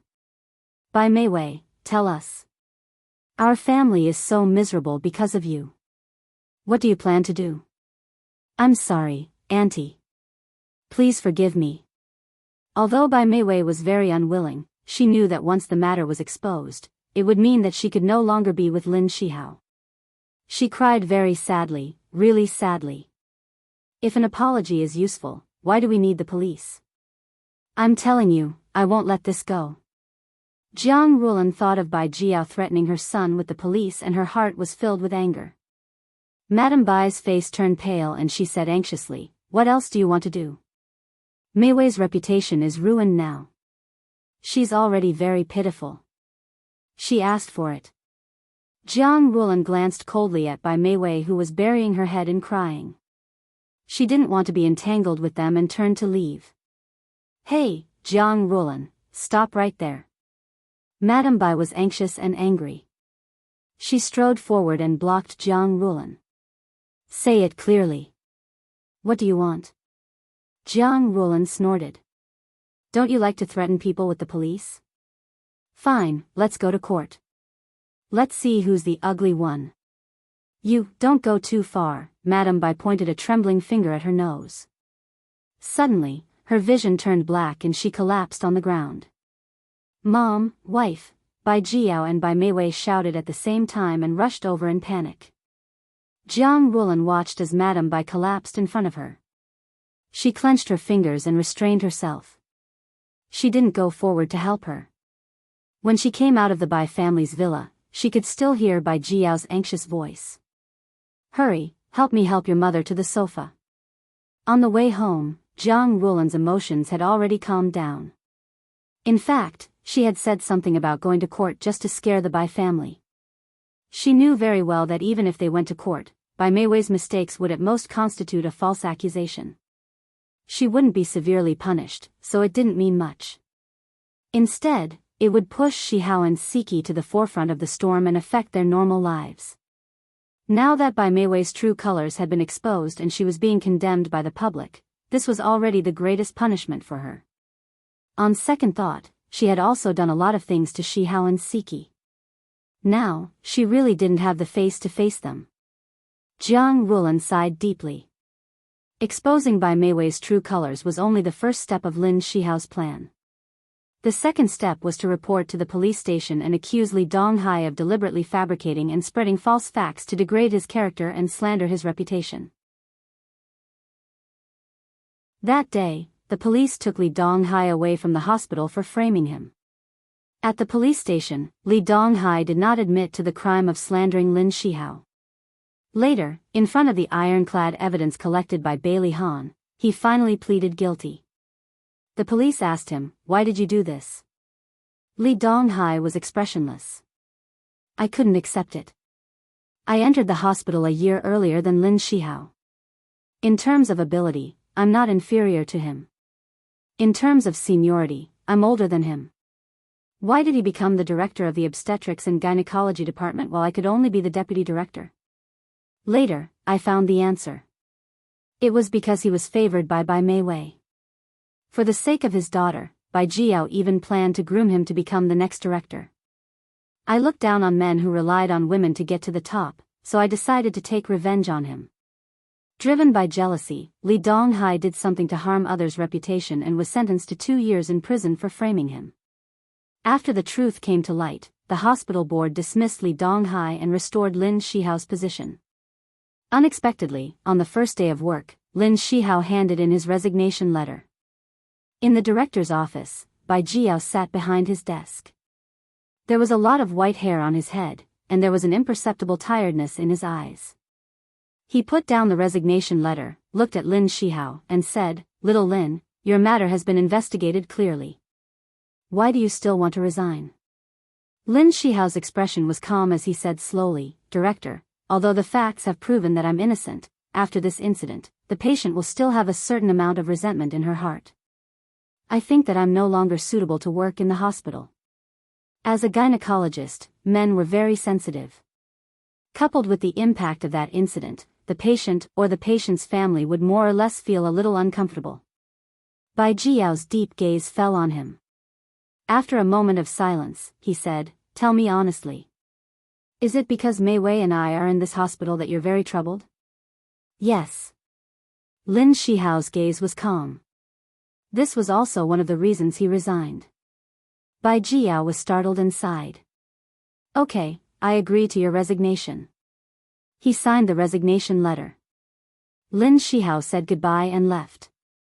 Bai Jiao looked at his back and hesitated for a long time before finally saying, "Little Lin, I apologize to you on behalf of Mei Wei. Please, be magnanimous and let her go." Lin Shihao stopped in his tracks.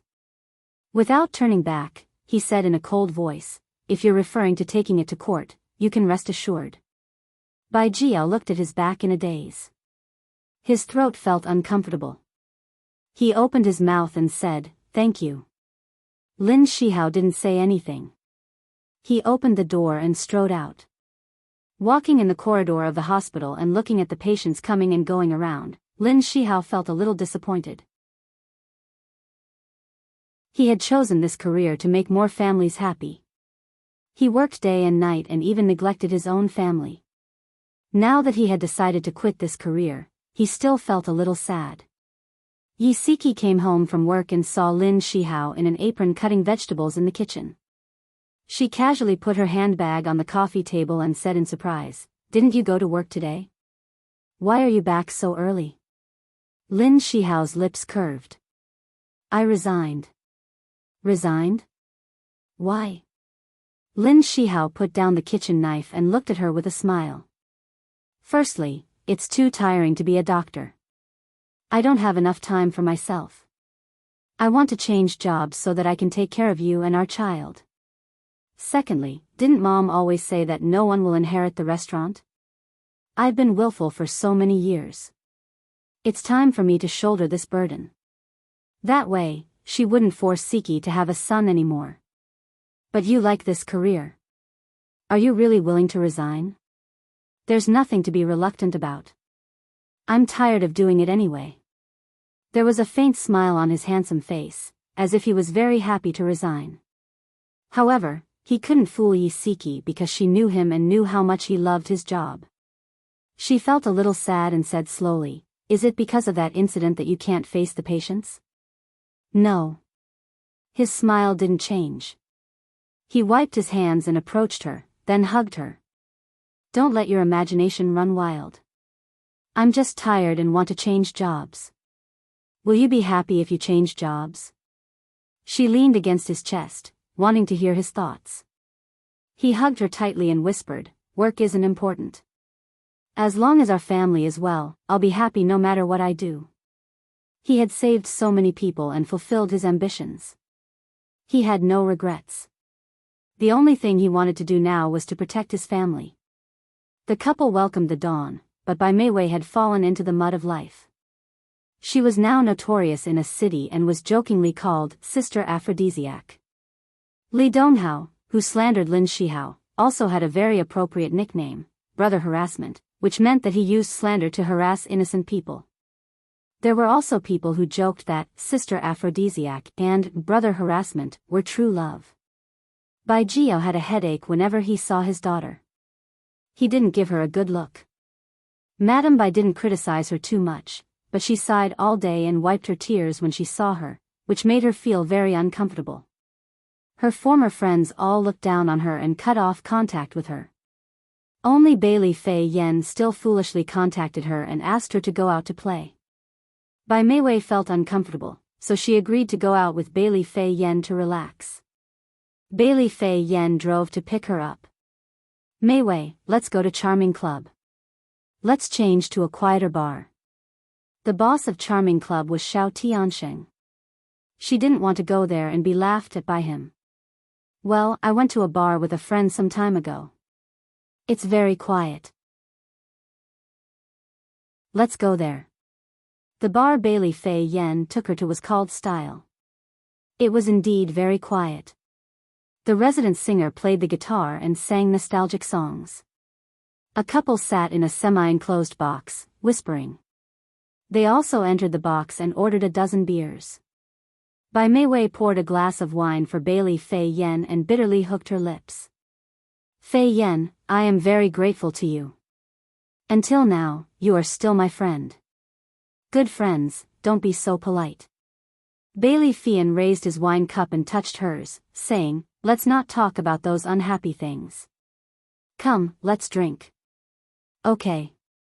Bai Meiwei raised her head and took a big gulp. Her alcohol tolerance was not bad. She could drink at least 3 or 4 bottles of beer. The two of them drank and chatted.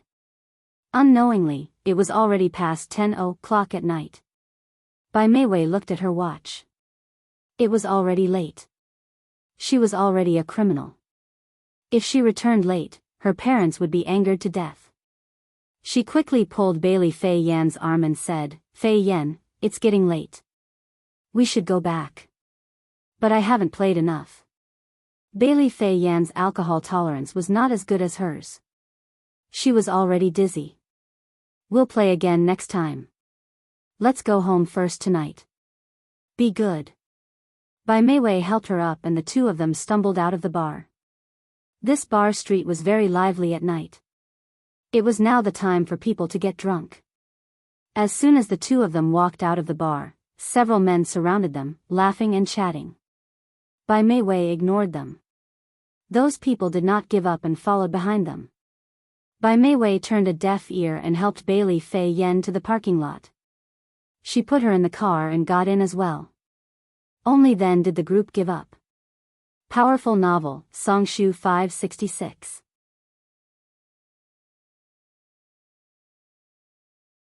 Chapter 448. Bai Meiwei was about to start the car when she suddenly remembered that she was drunk and could not drive. She had to call for a designated driver. Please send her to this address. Bai Meiwei gave the address and paid the driver. She lived in the opposite direction from the Bailey's house, so she asked the designated driver to send Fei Yen home while she took a taxi home. The designated driver drove away and Bai Meiwei walked to the intersection to wait for a taxi.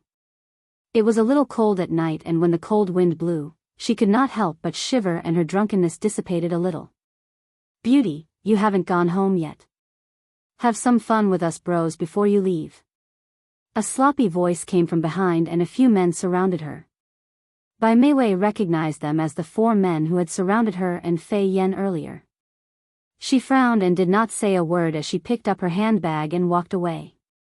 Aya, don't go. Suddenly, an arm reached out and grabbed her wrist. Then, with a jerk, she stumbled into the man's arms. A whiff of alcohol wafted into her nose. It seemed that the group of people had drunk a lot as well. Get lost, don't touch me. Although Bai Meiwei was a little dizzy, she was still very sober and pushed the man who was hugging her away. The man's looks could be considered decent. His flowery shirt and suit jacket made him look like a ruffian. He chuckled and hugged her even tighter. Beauty, I know you. Aren't you the online celebrity sister aphrodisiac? Us bros don't need you to drug us today and we can make you feel like you're in heaven. Bai Meiwei was angry and scared. She raised her hand and slapped the man across the face, then stomped on his foot.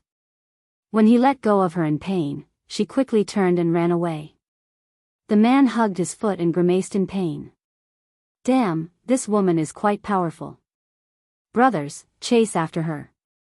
Bai Meiwei grabbed Bao Feng and ran like crazy. shouting, "Help!" as she ran. Unfortunately, most of the people in this area were drunk and the few who were sober were here for fun.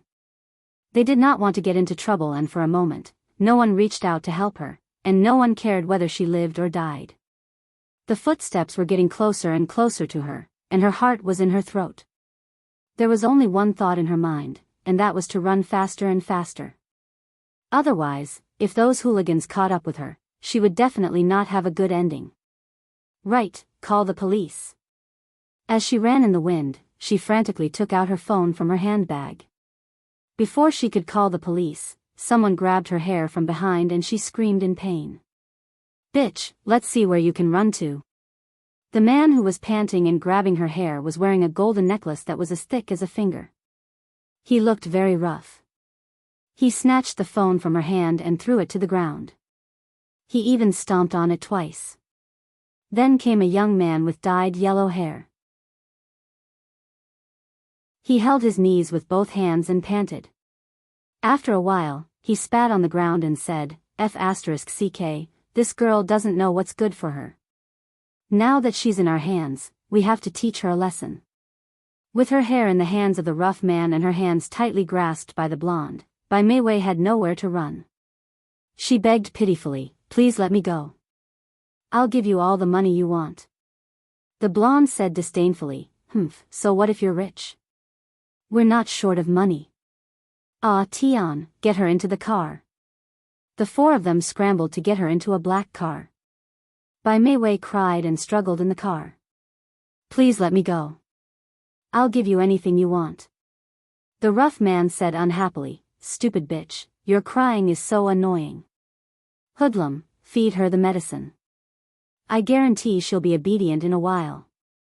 Hoodlum took out a medicine bottle from his trouser pocket, poured out a few pills, and stuffed them into Bai Meiwei's mouth. She shook her head, gritted her teeth, and refused to take them. She even kicked him. The one in the flowery shirt was called Crooked Old. He came over and forcefully pinched her chin, pried open her mouth, and stuffed the pills into her mouth. To prevent her from spitting out the pills, he covered her mouth with one hand and used the other to forcefully slap her neck, forcing her to swallow the pills. She choked until tears flowed out, and she coughed uncomfortably. "Bastard, what did you give me to eat?" "Hee, it's for aphrodisiac, sister." "Of course, it's aphrodisiac. Just wait and see. You bastards." Bai Meiwei was terrified. She punched and kicked, wanting to stop the men from getting close to her. However, she quickly discovered that the medicine in her body was starting to take effect. Her body temperature rose, and her body felt light. There was a very empty feeling in her abdomen, and a strange itchy feeling slowly spread. The men sharply discovered the changes in her body, and like hungry wolves, they pounced on her body. Ah, no. She wanted to resist, but her body was powerless.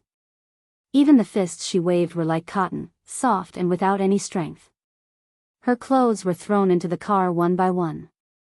Under the influence of the medicine, her consciousness began to blur, and only desire remained in her mind. Ah. Bai Meiwei's body tensed up. She raised her neck, and let out a painful and joyful sound. Ah Tian, who was in charge of driving, saw this scene through the rearview mirror and burst out with a curse. F***ck, you three, take it easy. At least leave me a mouthful. F***ck, you should drive seriously. It'll be your turn later. Hoodlum fiercely slammed into the car while panting as he replied. In the narrow space of the car, there was a decadent atmosphere, and it let out sounds that made people blush and their hearts beat faster. An hour later, the car stopped in a small forest. Two men threw the unconscious Bai Meiwei into the bushes by the side of the road. Enough, don't kill her. Ah Tian, who had already tidied up, knocked on old Crooked Old's head. Hurry up and leave. Don't let anyone find out. The four of them quickly jumped into the car and drove out of the forest. Bai Meiwei was abandoned here. It was already 12 o'clock and Bai Meiwei had not returned home. Madame Bai was worried and called Bailey Fei Yan's house. Bailey Fei Yan's servant said, Madam Bai, our family's miss has returned. The one who sent her back was a designated driver. The driver said that Miss Bai hired him. Madam Bai had a bad premonition in her heart. Since Bailey Fei Yan had returned, then Bai Meiwei should also be back. Could it be that she met with an accident on the road? Madam Bai frantically woke Bai Jiao up. Hubby, Bai Meiwei has not returned home yet. Could something have happened? Bai Jiao suddenly woke up. Bailey Fei Yan has returned home? Yes, Meiwei found a designated driver to send her back. What should we do? Something must have happened to Meiwei. Madam Bai became more anxious as she spoke. Calm down first. I'll go out and look for her. Bai Jiao quickly got out of bed and changed his clothes. It's the middle of the night. Where are you going to look for her? I think it's better to call the police first. It's no use even if you call the police. Meiwei has been missing for less than 24 hours. The police station will not file a case. Bai Jiao said as he put on his coat. Call Bailey's house and ask where Fei Yan and the others played last night. Madam Bai called Bailey Fei Yan's mother, Murong Lan. Murong Lan woke her daughter up and asked her for the address. Then she told Madam Bai. Bai Jiao called a few servants and drove to the area Fei Yan said to look for Bai Meiwei. Although it was already past 12 o'clock, the bar street was still very lively. The servants took Bai Meiwei's photo and asked around, but no one knew her whereabouts. It was already early in the morning. Madam Bai stood at the door with a shawl, waiting anxiously. The landline in the living room suddenly rang. She was shocked and rushed to the living room to answer the phone. It was Bai Jiao. His voice sounded tired and helpless. I still haven't found Meiwei's whereabouts. What should we do? My daughter must have met with an accident. Madam Bai held the phone and cried in panic. Don't worry. I've asked a friend to find an acquaintance in the police station to help find her. At this time, they couldn't find Bai Meiwei anywhere. She was still lying unconscious in the grass. She was completely naked and her fair skin was covered with bruises. She was lying there motionless, as if she was dead. Welfare, Hongcha 866.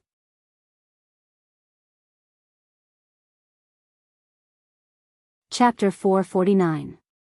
In the park, there were many old people practicing Tai Chi in the morning. There were also some young people doing morning exercises.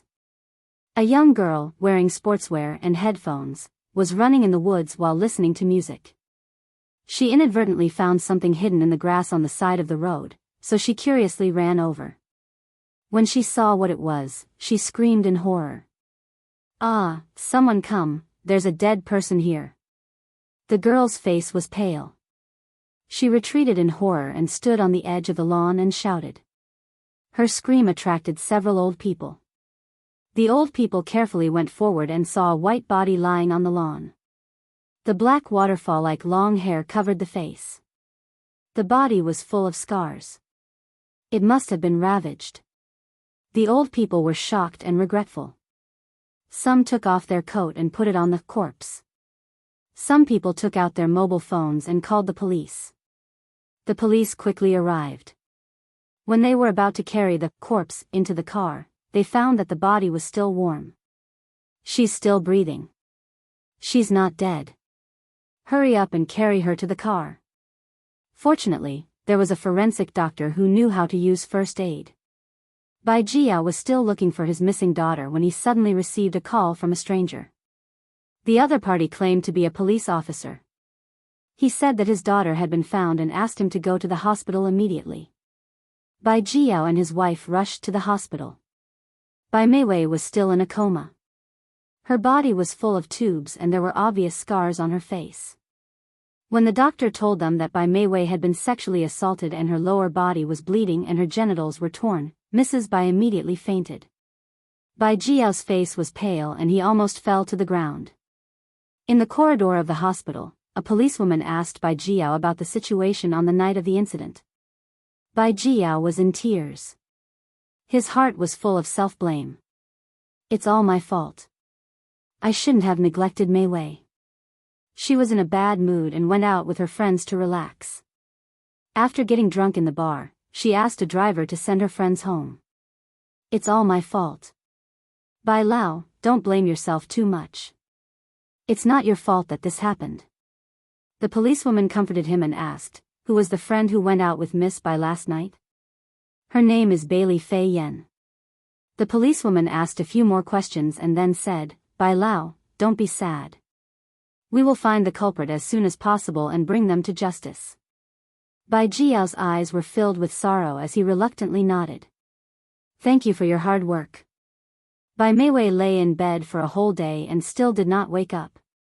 The doctor extracted the body fluids of the rapist from her lower body. After testing, he concluded that there were at least 4 people who had raped her. Bai Jiao could no longer bear the blow and fainted on the spot. When he woke up, it was as if he had suddenly aged 10 years.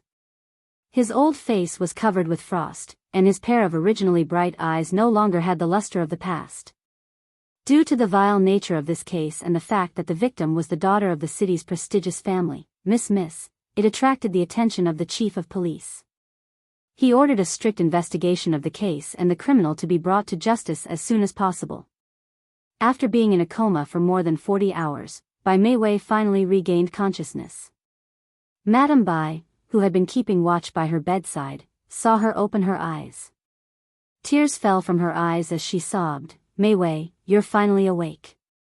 It's good that you're awake, it's good that you're awake." Bai Meiwei acted as if she didn't know her.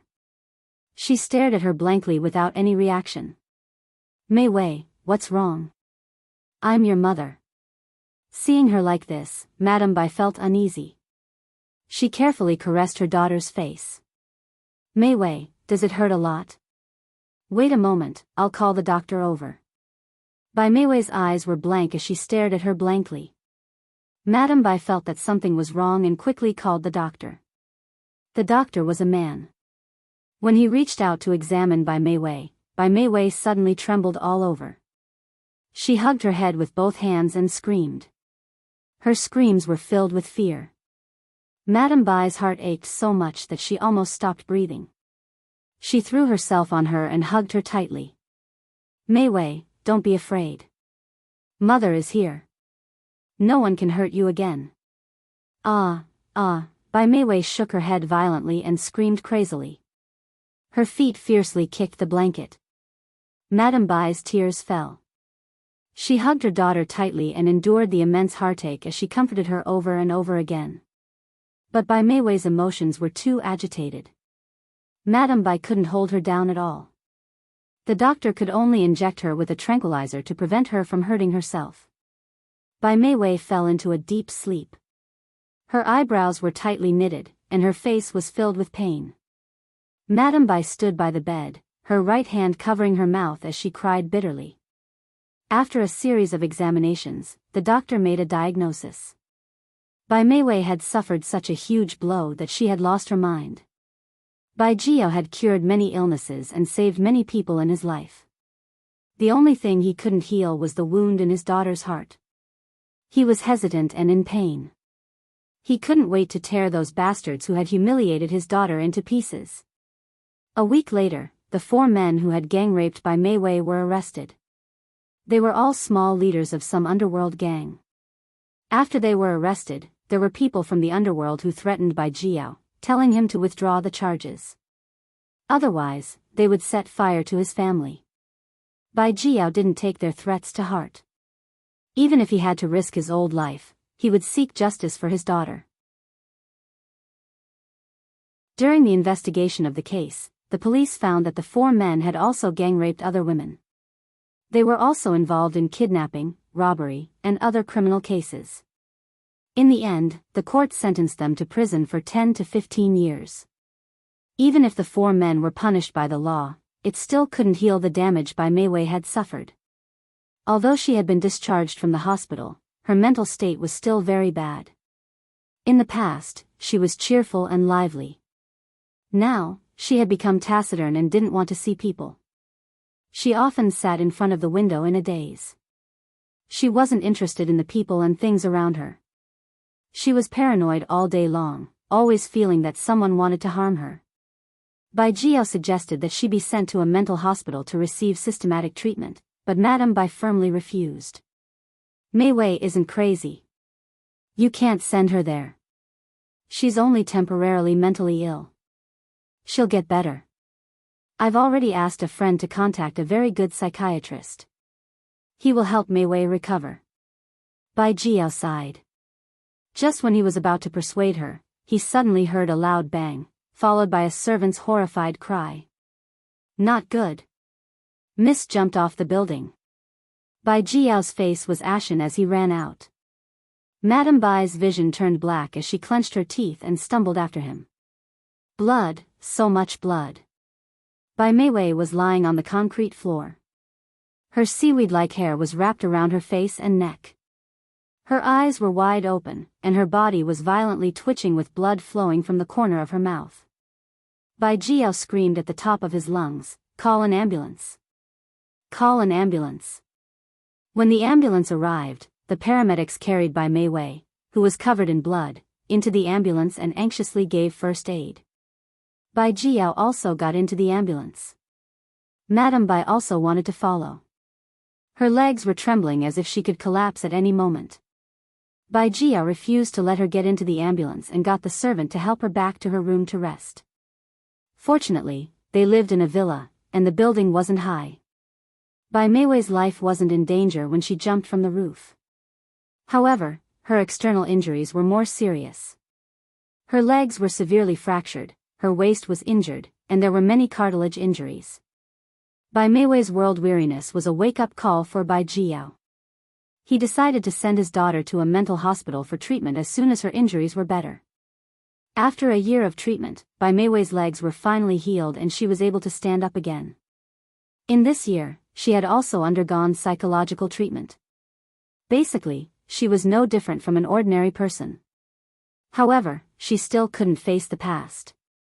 Her nerves were still weak, and she couldn't be stimulated. In order to let Bai Mei Wei live in a new environment, the Bai family migrated to Canada and cut off all contact with the country. From then on, Bai Mei Wei completely walked out of the Lin family's sight. On the other side, Lin Shihao quit his job without hesitation and took the initiative to ask Jiang Rulan to take over the restaurant. Jiang Rulan was happy and a little ashamed. She said apologetically, "Shihao, Mom was used by Bai Mei Wei in the past and said a lot of things to hurt you and Siki. Can you forgive Mom?" Lin Shihao was silent for 2 seconds before he said, "Mom, let's not talk about the past. I hope you won't target Siki in the future." "Of course. After so many things, I've thought it through. It's enough for you to have one child, Nyo. I won't force you to have another child." Jiang Rulan paused and said, "How long do you plan to live outside?" Lin Shihao was a little helpless. Siki said that she doesn't want to come home for the time being. "I don't want to force her." Jiang Rulan's expression froze and she sighed. "In the end, it's all my fault. I shouldn't have called Bai Mei Wei home. It's normal for Siki to have a knot in her heart." Lin Shihao didn't say anything. He knew very well that Siki didn't want to come home not only because of that. The hurt they had caused her made her not dare to believe in love and family. What he needed to do was to rebuild her confidence.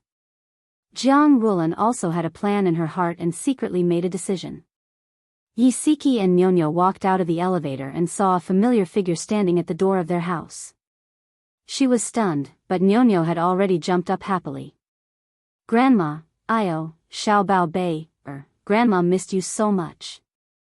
Jiang Rulan bent down and hugged Nyo. She was all smiles as she kissed Nyo twice on the face. "Grandma, I missed you too."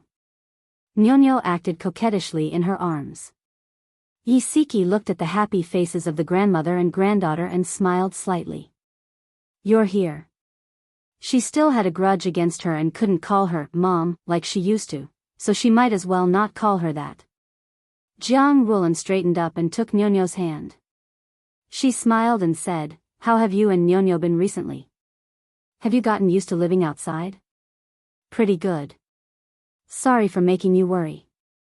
Yisiki spoke very politely. She took out her keys from her handbag, opened the door, and politely invited her in. Jiang Rulan and Nyonyo sat on the sofa and looked around the room. Yisiki placed the cut fruits on the coffee table and smiled politely. Have some fruits. Okay, Siki, come sit here. Mom has a few words to say to you. Jiang Rulan stroked Nyonyo's hair. Darling, go back to your room and do your homework first, okay? Okay. The living room was very quiet. The two of them sat facing each other, and the atmosphere was a little awkward. Jiang Rulan smiled gently. Siki, I haven't come to see you during this time because I feel ashamed to see you. Yisiki didn't expect her to be so direct and was stunned. She continued, I went too far in the past and hurt your feelings. I'm here today to apologize to you. Her gaze was very sincere. Yisiki pursed her lips and smiled slowly. You're too polite. Let bygones be bygones. Jiang Rulan grabbed her hand, and her eyes were filled with eagerness. Siki, I'm not asking you to forgive me. I just want you to reconcile with Shihao and come home as soon as possible. Living outside is not a long-term solution. Yisiki was silent for a moment and said slowly, Shihao and I have reconciled. It's just that I don't want to go back for the time being. I want to adjust my mood. Please understand. Jiang Rulan sighed silently. From the moment they met until now, Siki hadn't called her mom. She felt a little upset, but this was her own fault, so she couldn't blame anyone else. She took out a key from her bag and placed it in front of Yisiki. She said slowly, go back and take a look when you have time. I bought new furniture and replaced all the old ones. If you don't like it, tell me, and I'll replace it. In the future, that place will only be your, Shihao's, and Nyonyo's home. Yisiki was slightly taken aback, but she quickly understood what Jiang Rulan meant. She must have thought that she minded that Bai Meiwei had lived there before, so she replaced all the old furniture with new ones. Yisiki pursed her lips and said, actually, you didn't have to do this. Jiang Rulan smiled. It's okay.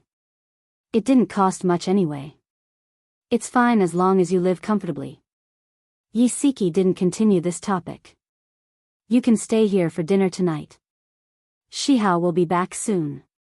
He just took over the restaurant and needs to familiarize himself with a lot of things. You can teach him. Jiang Rulan's smile widened. Okay, then I'll stay for dinner. It had been a long time since their family had gathered together for a meal so harmoniously. It was obvious that Jiang Rulan wanted to get closer to Yisiki. During the meal, Jiang Rulan kept putting food in Yisiki's bowl and talked about topics that everyone was interested in. After the meal, Jiang Rulan even took the initiative to help Yisiki clean up the dishes. However, Yisiki was not used to Jiang Rulan's enthusiasm and friendliness. After dinner, they rested for a while. It was getting late. Lin Shihao walked Jiang Rulan downstairs, and Yisiki walked them to the elevator. Although he still didn't call her mom, his attitude was more affectionate. Only the mother and son were in the elevator. Jiang Rulan glanced at Lin Shihao and said, Shihao, are you still staying upstairs tonight? Lin Shihao gave an indifferent you can't just do things step by step. Go and speed things up. Get my daughter-in-law back soon. Jiang Rulan patted him on the arm. Add Xinwu 799.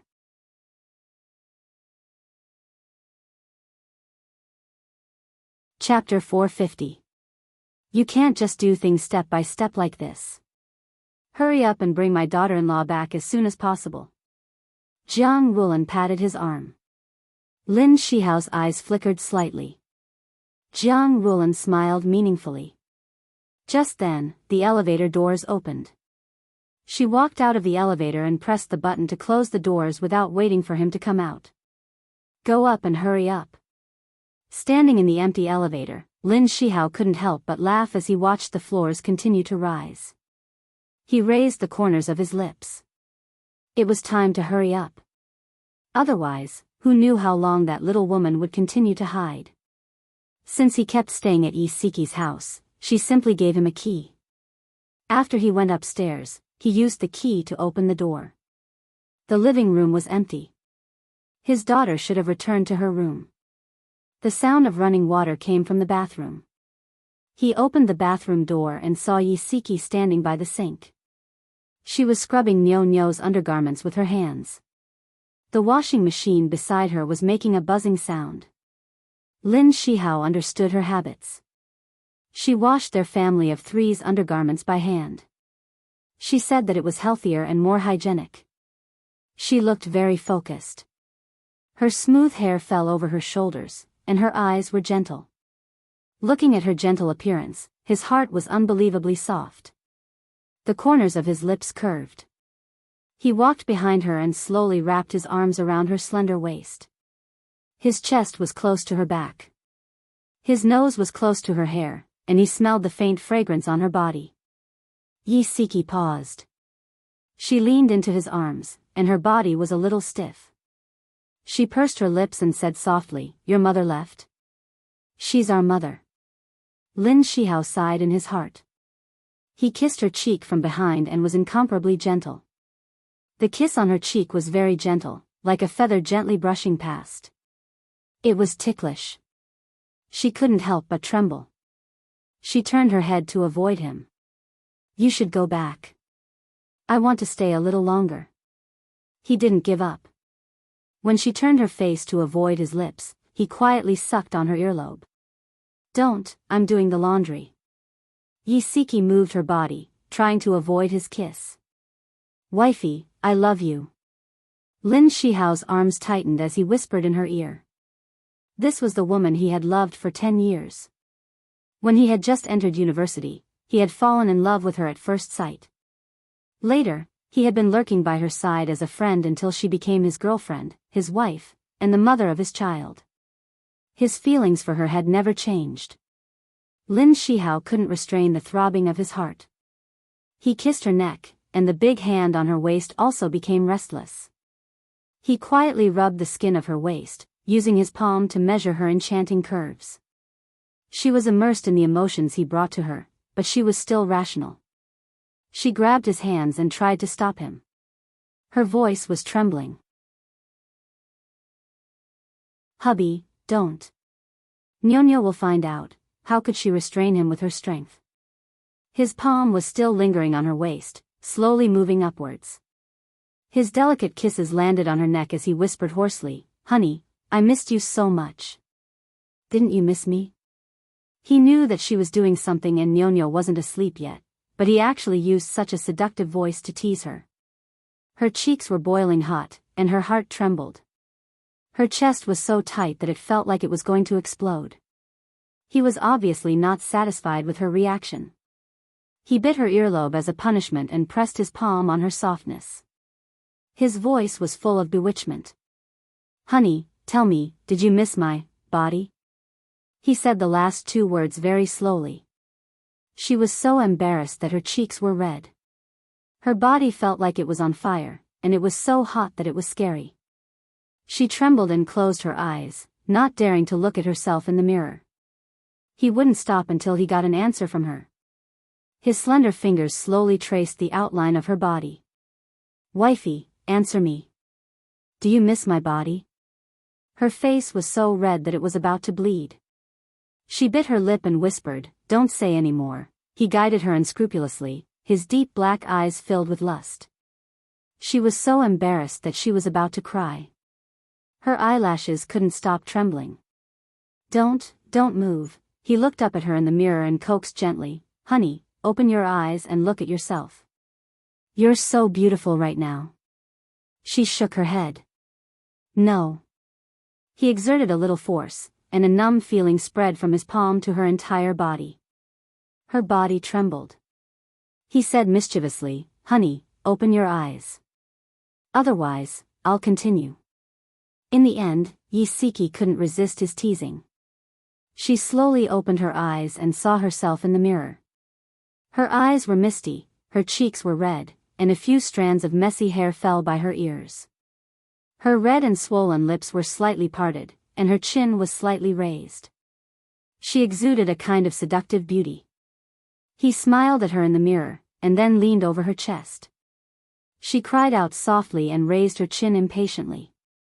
The two of them in the mirror were entangled together, and it was a mesmerizing scene. Suddenly, there was a knock on the door. "Mommy, are you inside?" Yisiki's body tensed up, and her eyes suddenly opened. Lin Shihao was holding her and panting heavily. She opened her mouth, and her voice was a little hoarse. "I'm here. Mommy, I want to go to the toilet." Nyonyo's voice sounded a little anxious. A certain someone suddenly moved. Yisiki let out a soft moan and said anxiously, "Nyonyo, Mommy still needs a while. Go to Mommy's room." Yisiki was glad that the master bedroom had a toilet. "Oh, okay." The sound of Nyonyo's running footsteps came from outside the door. Yisiki pinched a certain someone's waist in annoyance. "It's all your fault." Nyonyo almost found out. Lin Shihao was helpless.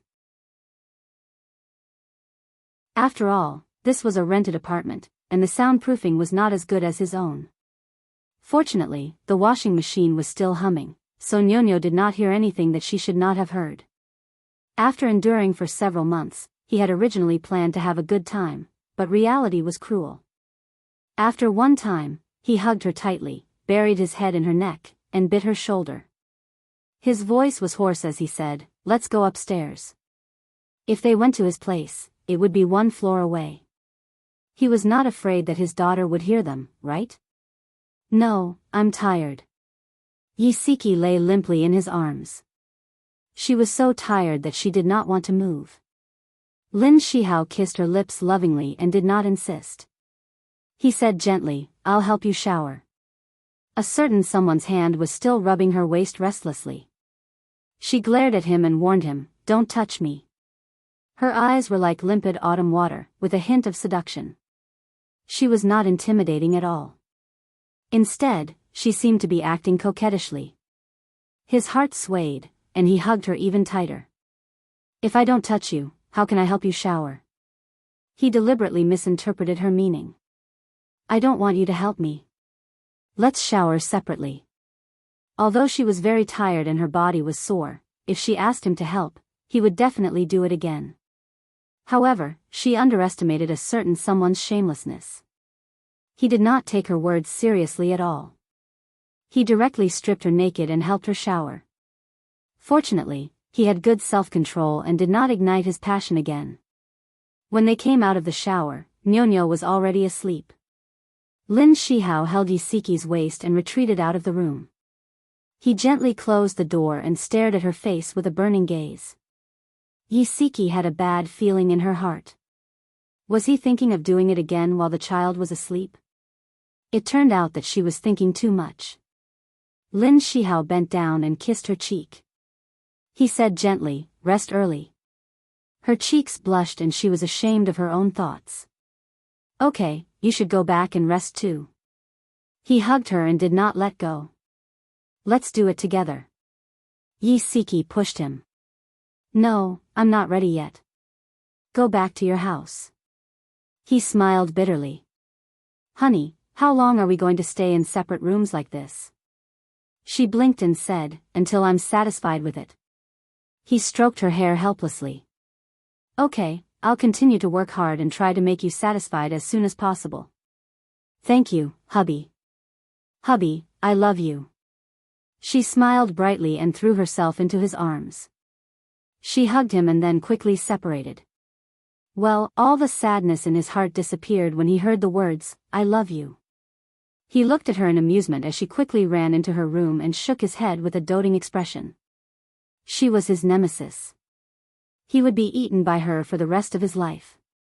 However, he was willing to endure it.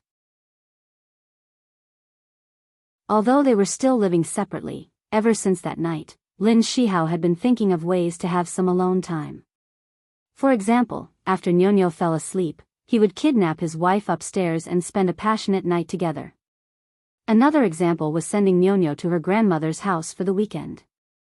The two of them would go on dates, watch movies, and listen to musicals, just like they did when they were dating.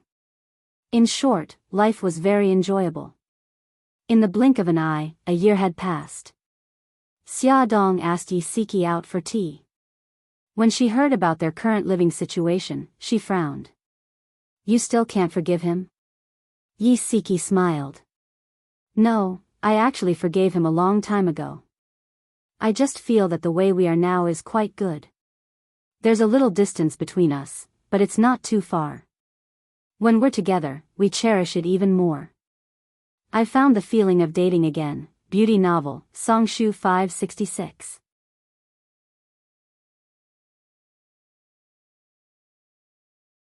Chapter 451. Xia Dong took a sip of tea thoughtfully. She blinked and said, "It looks like I'll have to live apart from Ahan for a few days sometime soon."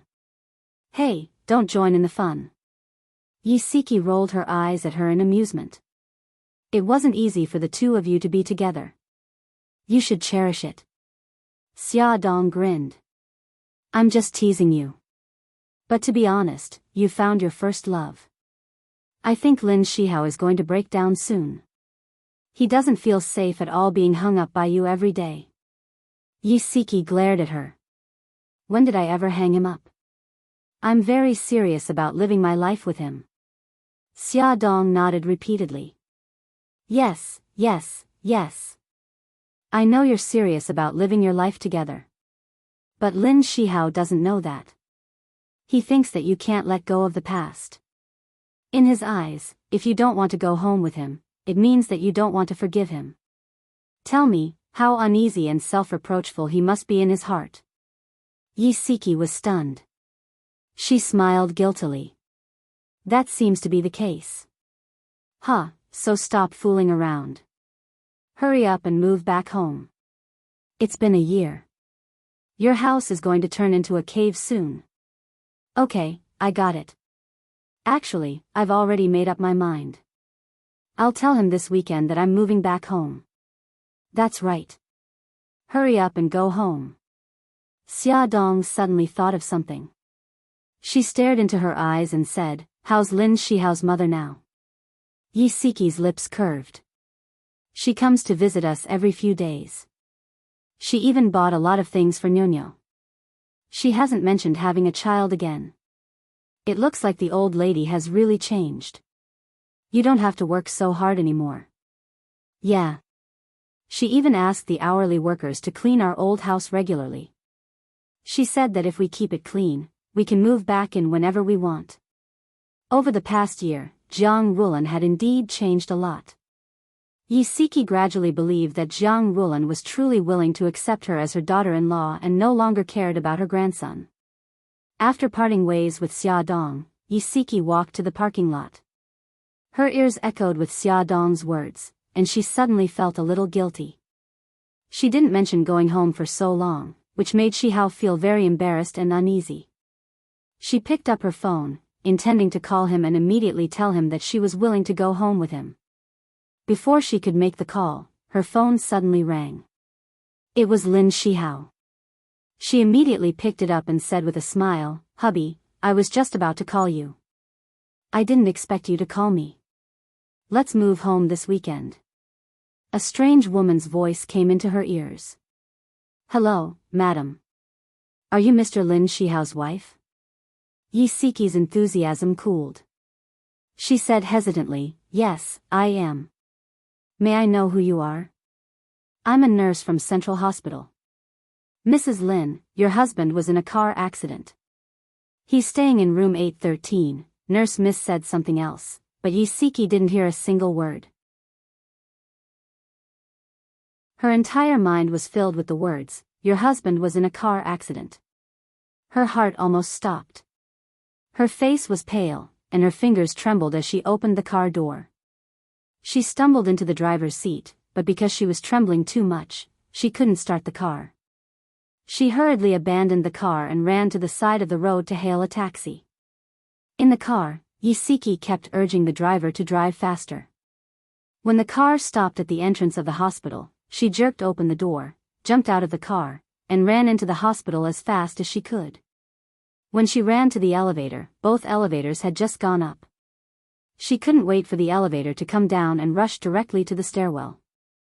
She climbed 7 floors without stopping.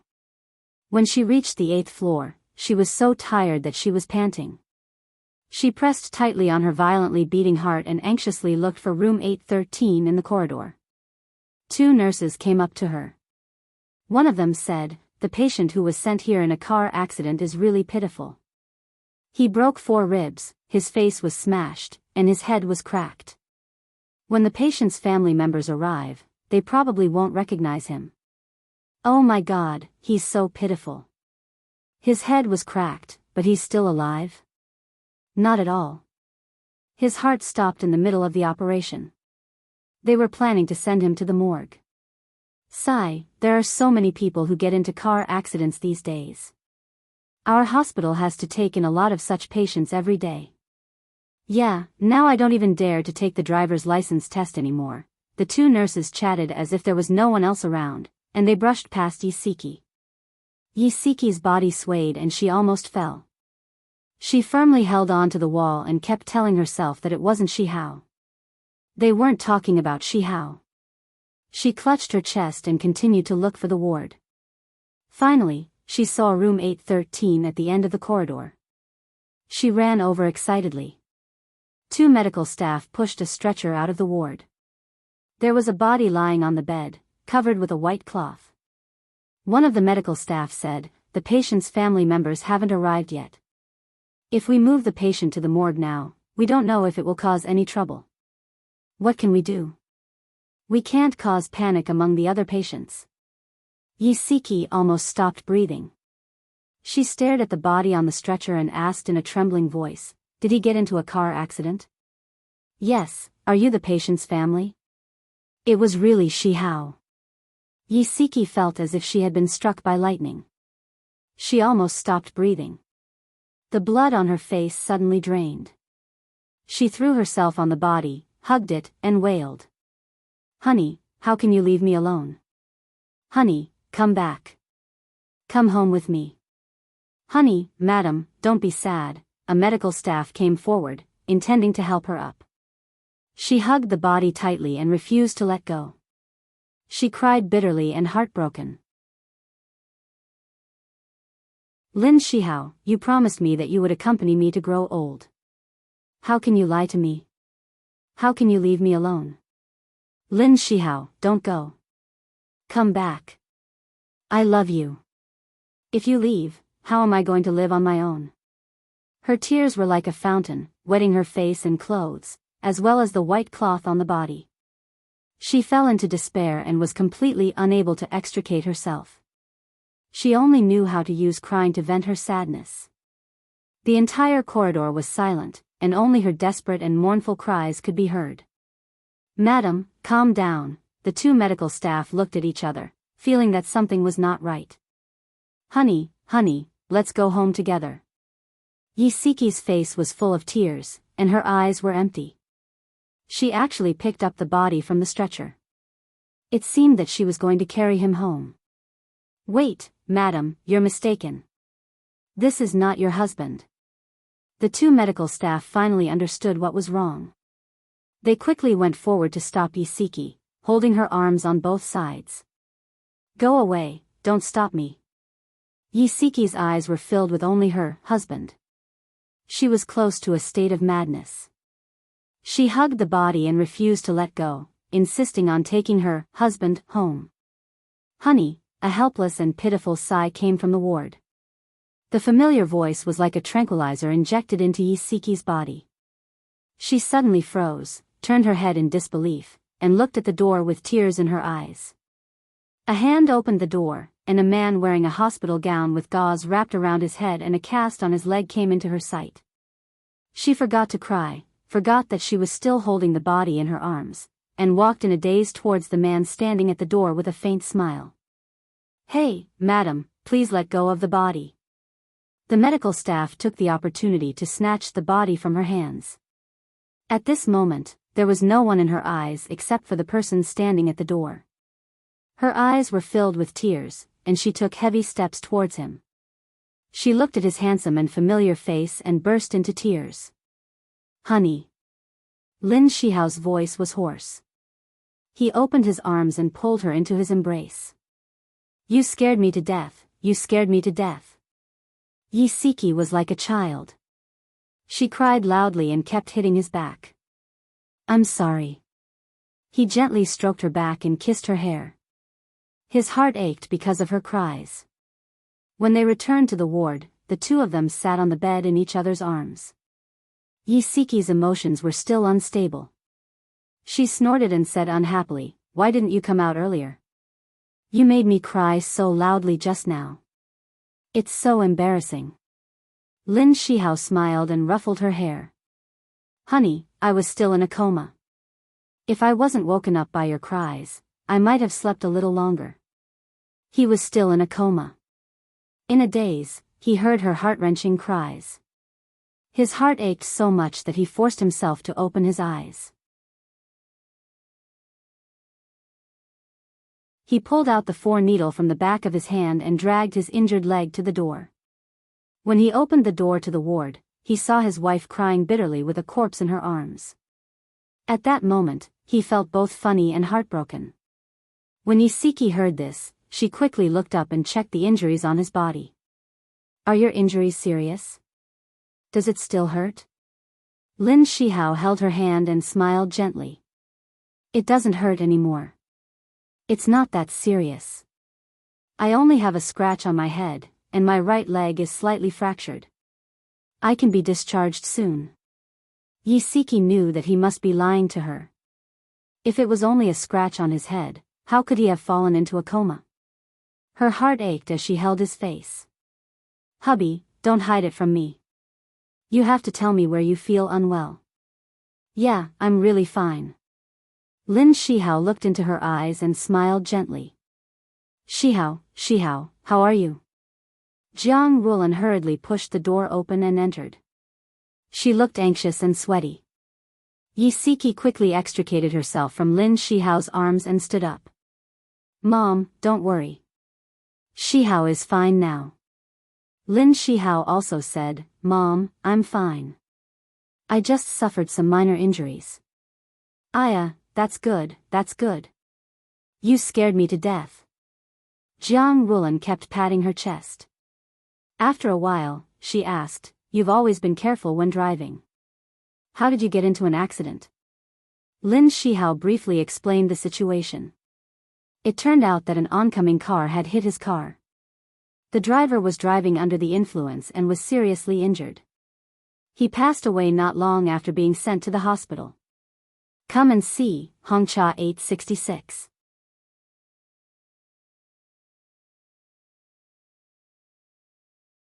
Chapter 452.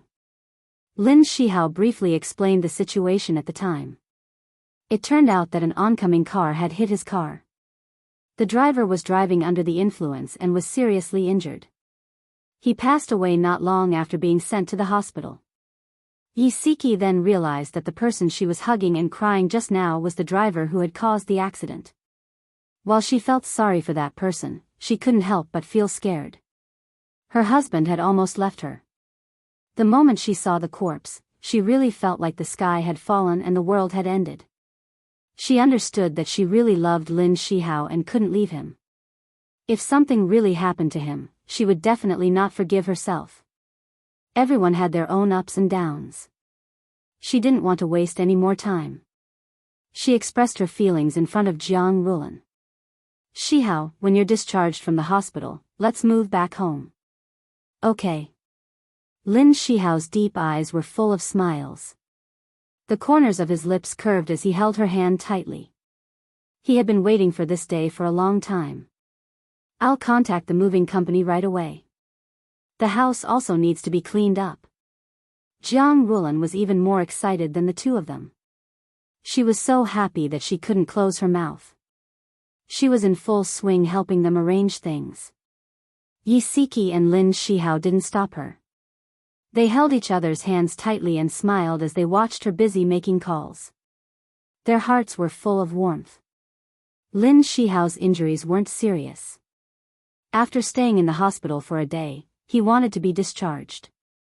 Yisiki and Jiang Rulan definitely wouldn't agree. They insisted that he stay in the hospital for 2 more days for observation. Yisiki had a leisurely job. Every day after work, she rushed to the hospital to accompany Lin Shihao. Jiang Rulan took the initiative to take the job of picking up Nyonyo so that they could spend more time together.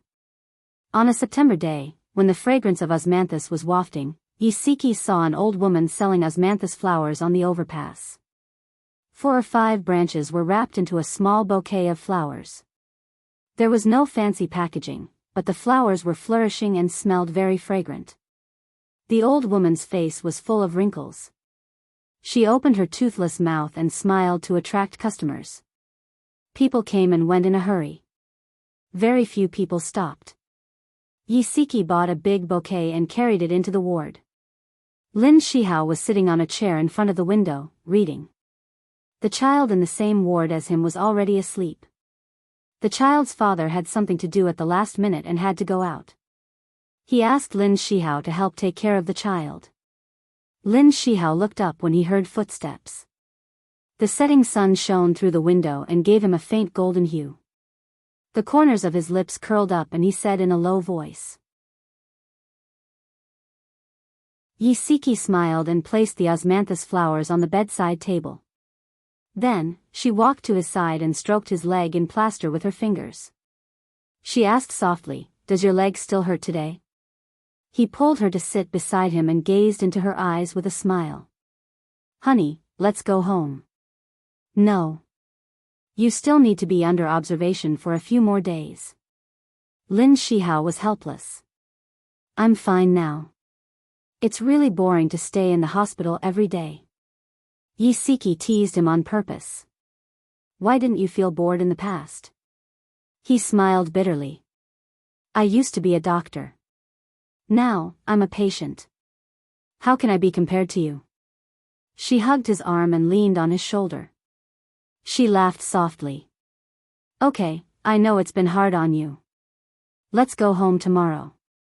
Her smile had a hint of slyness. In fact, she had already moved their luggage home and even tidied up the room. She planned to give him a surprise tomorrow. The next day, Lin Shihao was finally discharged from the hospital. The cast on his leg had not been removed, so it was not very convenient for him to walk. Yisiki had been supporting him from the moment he got out of the car. When he stepped into the house, Lin Shihao almost did not recognize him. The furniture in the room was brand new. The European-style decoration was fashionable and elegant. There were blooming flowers on the table and coffee table. The spacious and bright room was filled with fragrance and love. Nyonyo's eyes widened in surprise. After looking around, she ran to her room. It was romantic pink and white. A charmingly naive stuffed bear sat on the beautiful little bed. It was like the room of a princess in a fairy tale. She cheered happily and ran back to the living room to share her joy with her parents. "Daddy, Mommy, my room is so beautiful. I like it so much." Yisiki smiled and patted her daughter's head. "Grandma helped us decorate this room. Remember to thank Grandma." Nyonyo nodded repeatedly. Her smile was as bright as a sunflower.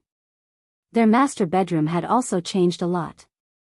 There was a comfortable and wide sofa. The double bed had also become a king-sized bed. There was a comfortable wool carpet in front of the bed. The curtains had been replaced with thin gauze curtains. The outside was covered with heavy dark curtains. There were 2 pairs of couple slippers in front of the bed. 2 sets of couples' pajamas were neatly stacked at the head of the bed. On the bedside table, there were 2 delicate and beautiful red roses in a blue and white porcelain vase. Lin Shihao hugged Yisiki's waist. His obsidian-like eyes were shining with a smile. He lifted his chin and gestured for Siki to look at the big bed.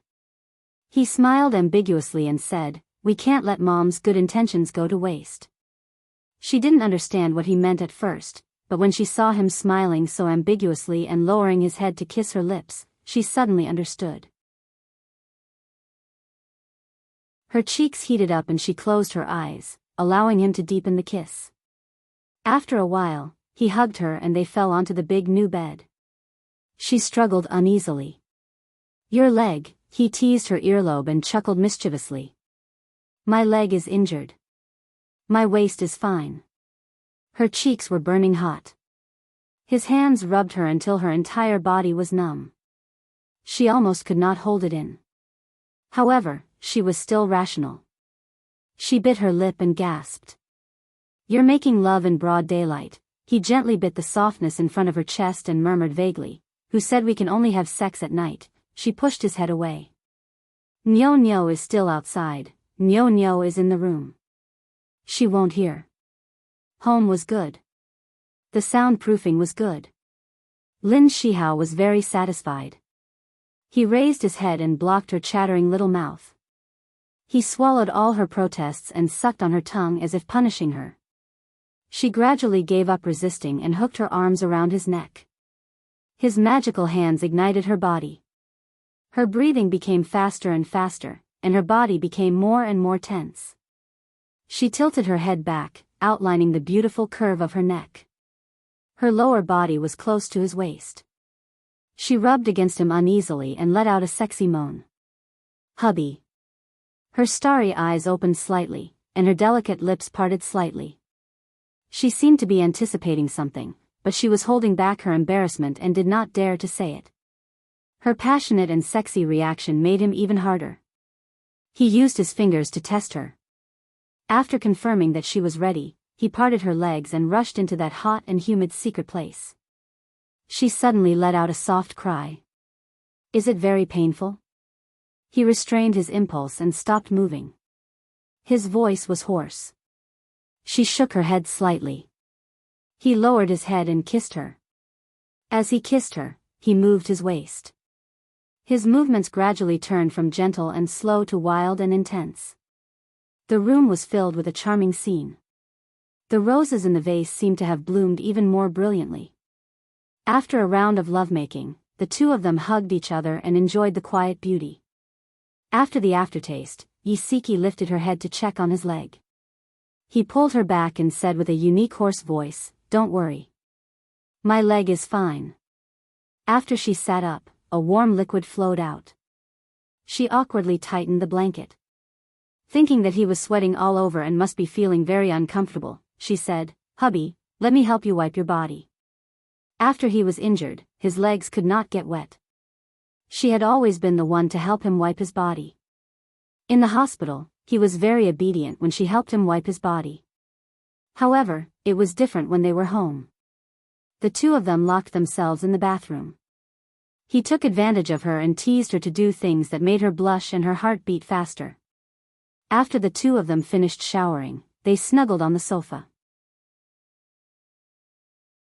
She leaned on his chest as he stroked her short hair. He lowered his eyes and gazed lovingly at her charming eyes. "Wife, have I ever told you that being loved by you is the luckiest thing that has happened to me in my life?" She smiled. "No. Then have I ever told you that being able to marry you is the luckiest thing in my life?"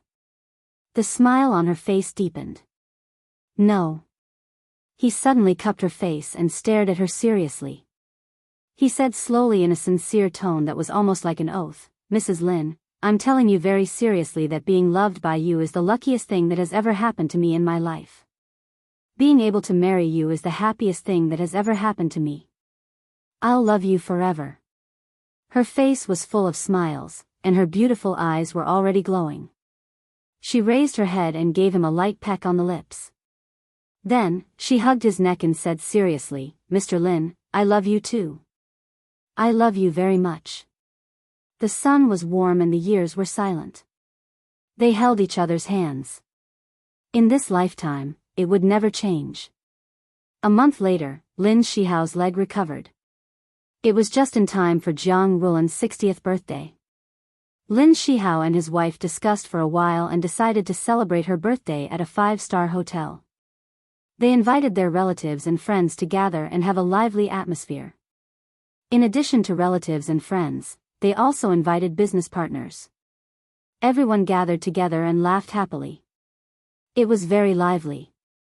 As a friend of Nyonyo's godfather, Siki, Xiao Tiansheng was also invited.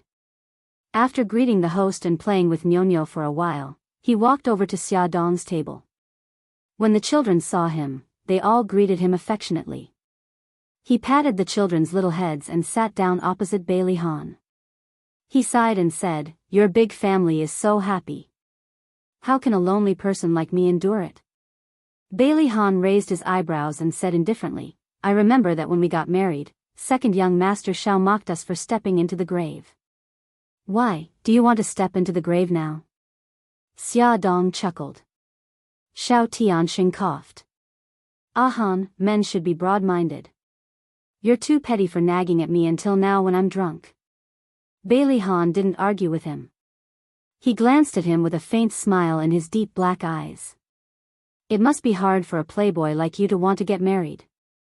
I won't laugh at you. However, you have to find someone to marry first. Do you have someone in mind? Come and see." Songshu 566.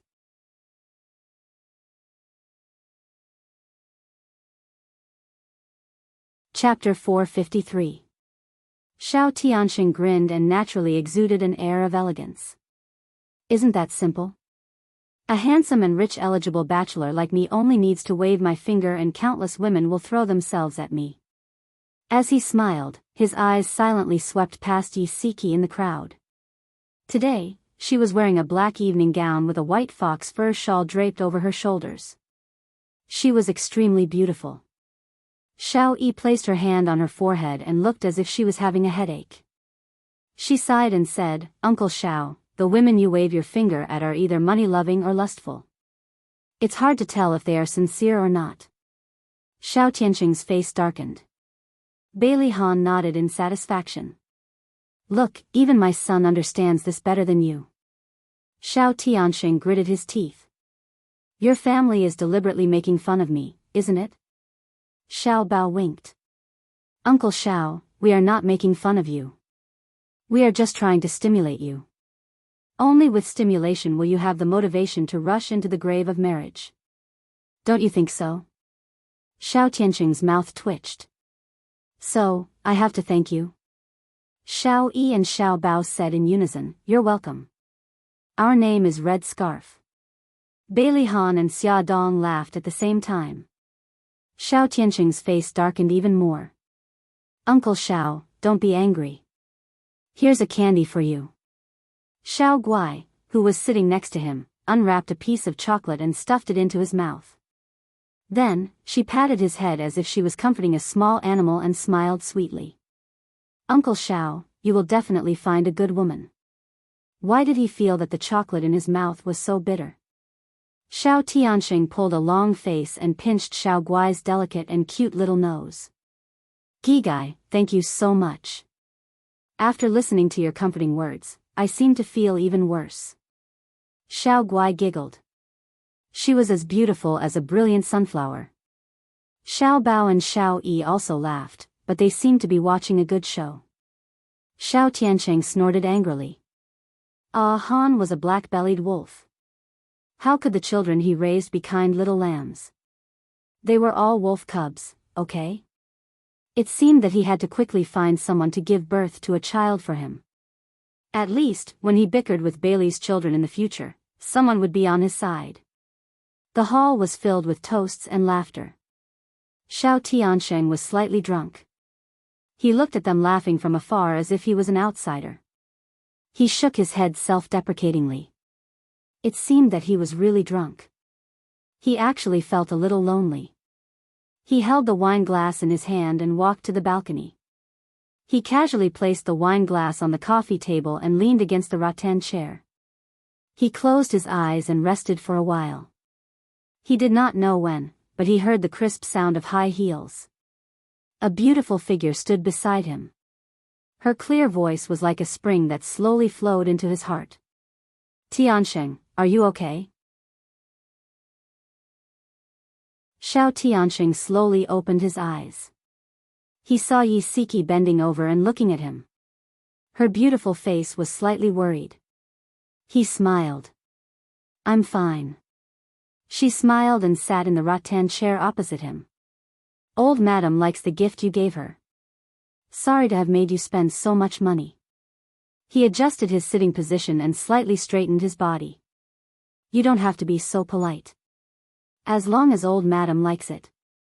She tucked her hair behind her ear and pursed her lips. You're not young anymore. Quickly find someone to fall in love with and then enter the grave of marriage. Xiao Tianxing raised his eyebrows. There was a teasing smile in his deep eyes. Don't tell me my old man asked you to be a lobbyist. He was Nyonyo's godfather. He once brought Nyonyo to old Master Xiao's birthday banquet. Old Master Xiao liked the clever Nyonyo very much.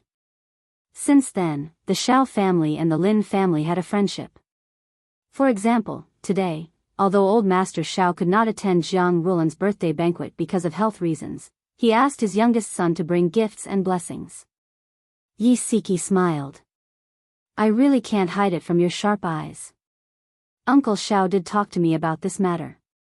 He said that the day after tomorrow, he will have dinner with Xinhua Group's CEO and daughter.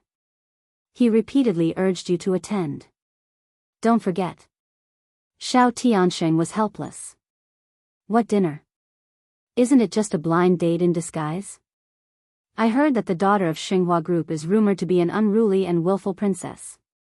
I don't have the time to play around with her. Rumors can't be trusted. Maybe she's a very good girl. Go and have a look.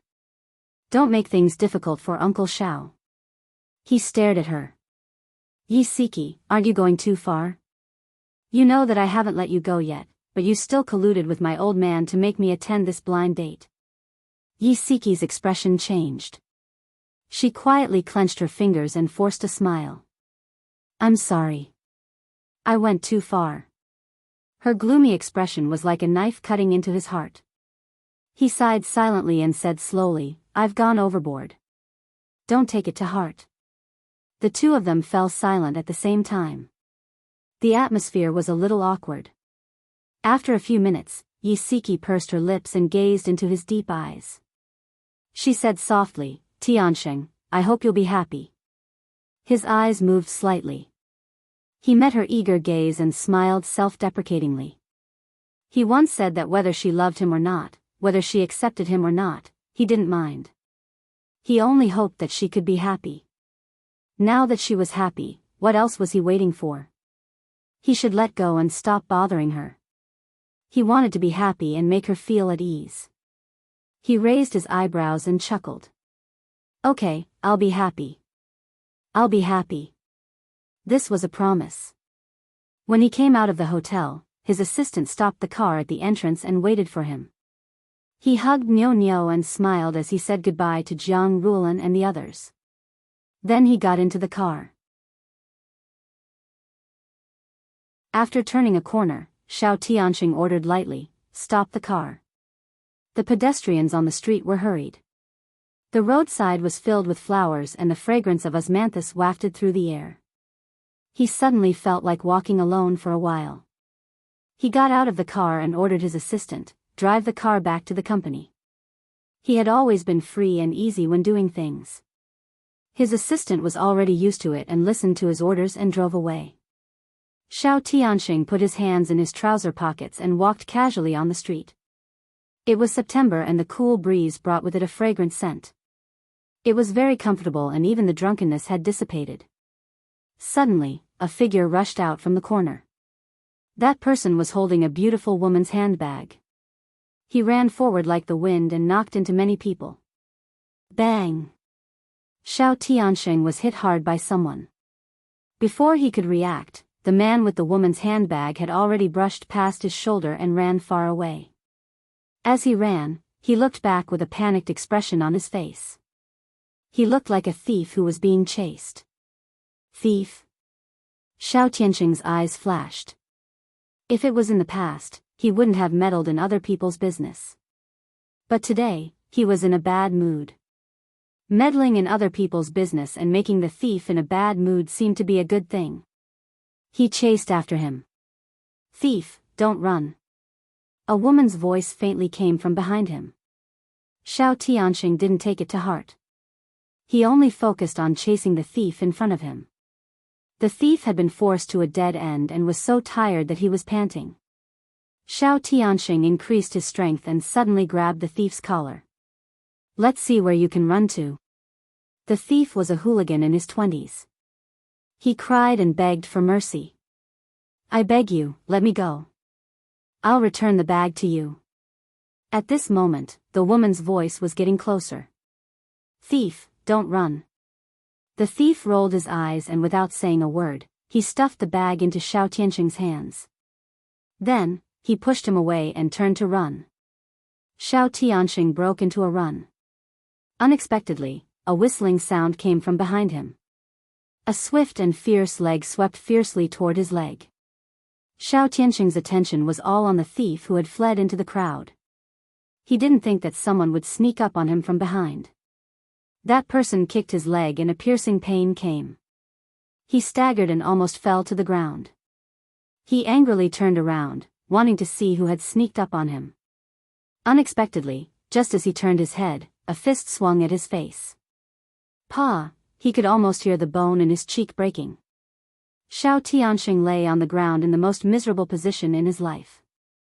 He was so angry that he was about to explode.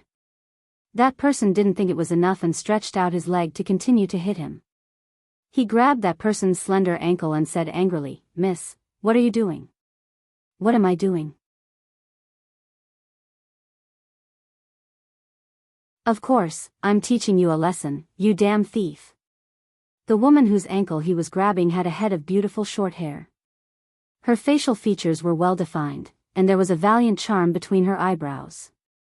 She frowned and kicked hard, quickly pulling her right foot out of his hand. Her movements were neat and beautiful. Xiao Tianxing was so angry that he was about to vomit blood. His dark eyes were rolling with anger as he stared at her. His tone was extremely cold. Miss, are you blind? I'm a good person who acted courageously for a just cause. That damn thief who should be taught a lesson by you has already run away. Ren Yuyu's expression froze. She carefully looked at the man who had been beaten to the ground by her. He was dressed in a suit and leather shoes. He was handsome beyond compare. Although his posture was a little awkward, his whole body exuded a cold and domineering aura. And the thief she had chased just now was wearing a black t-shirt. *CK, she had made a mistake. Ren Yuyu couldn't help but curse. She hurriedly retracted her fighting posture and hurriedly bent down to help Xiao Tianxing up. She repeatedly apologized, I'm sorry, I made a mistake. After being beaten up for no reason, Xiao Tianxing's anger had yet to subside. He slapped her hand away and stood up gracefully. He tidied up his messy clothes and stared coldly at Ren Yuyu. It seemed that he had no intention of letting her off. Ren Yuyu's scalp went numb from his stare. She laughed awkwardly. I'm really sorry. I'll send you to the hospital. I'll pay for your medical expenses. His leg and face were in pain, especially his face, which was burning. He didn't know how a young lady could have so much strength. Xiao Tianxing was depressed and angry. He snorted coldly. I'm most satisfied with this face. If it's disfigured, how are you going to compensate me? Ren Yuyu glanced guiltily at his red and swollen cheeks. No. After the swelling subsides, you'll be a handsome man again. Xiao Tianxing's lips moved. Just as he was about to say something, a sweet and slightly anxious voice sounded.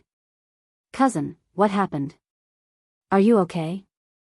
Ren Yuyu hurriedly turned around and saw her cousin, Yun Yi, walking quickly with Li Duobao from afar.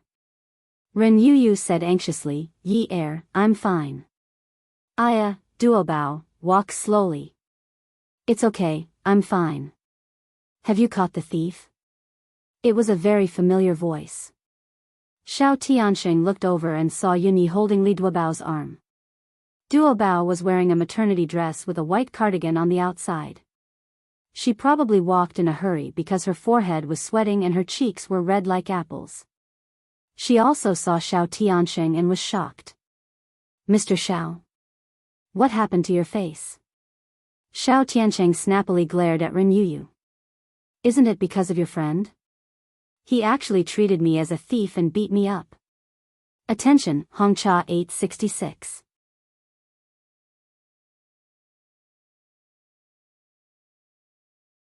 Chapter 454. Li Duobao blinked and finally understood what had happened between the two of them. Ren Yuyu was very surprised. She didn't expect that the unlucky man who had been beaten by her actually knew Duobao. She was extremely embarrassed and laughed dryly. I'm really sorry. When I saw Duobao's bag in your hand, I didn't have time to think and rushed directly. Xiao Tianxing looked at her coldly and snorted. So, it's my fault? Do you have a brain or not? You've been chasing the thief for so long. Haven't you found that I'm completely different from him? Being ridiculed by him like this, Ren Yuyu was also a little angry in her heart. However, after all, it was her fault. She could only swallow her anger, but her words had already revealed her impatience. Mr. Xiao, it's my fault. I've already apologized and offered to send you to the hospital. I'll be responsible for your medical expenses. Please don't be so aggressive anymore, okay? When Xiao Tianxing was about to lose his temper with a black face, Yunyi hurriedly mediated for Ren Yuyu. Mr. Xiao, I apologize to you on behalf of my cousin. She really didn't mean it. Don't be angry. Li Duobao also helped to persuade him. Xiao Tianxing was not a person who would seek revenge for the smallest grievance. However, it was the first time that he had been beaten by a woman. It was the first time that he had lost face in public, so the anger in his heart could not be eliminated. However, since the two beauties came forward to plead for mercy, he no longer verbally attacked Ren Yuyu. His expression eased a little. For the sake of the two beauties, I won't argue with you. Li Duobao smiled gratefully and wanted to ease the atmosphere. He hurriedly introduced them to each other. Mr. Xiao, this is my best friend, Ren Yuyu. She is the coach of the Taekwondo club. Last year, she won the championship of the national Taekwondo competition. This is Yuyu's cousin and my best friend, Yunyi. She is the apple of the eye of President Yun of Yun's group.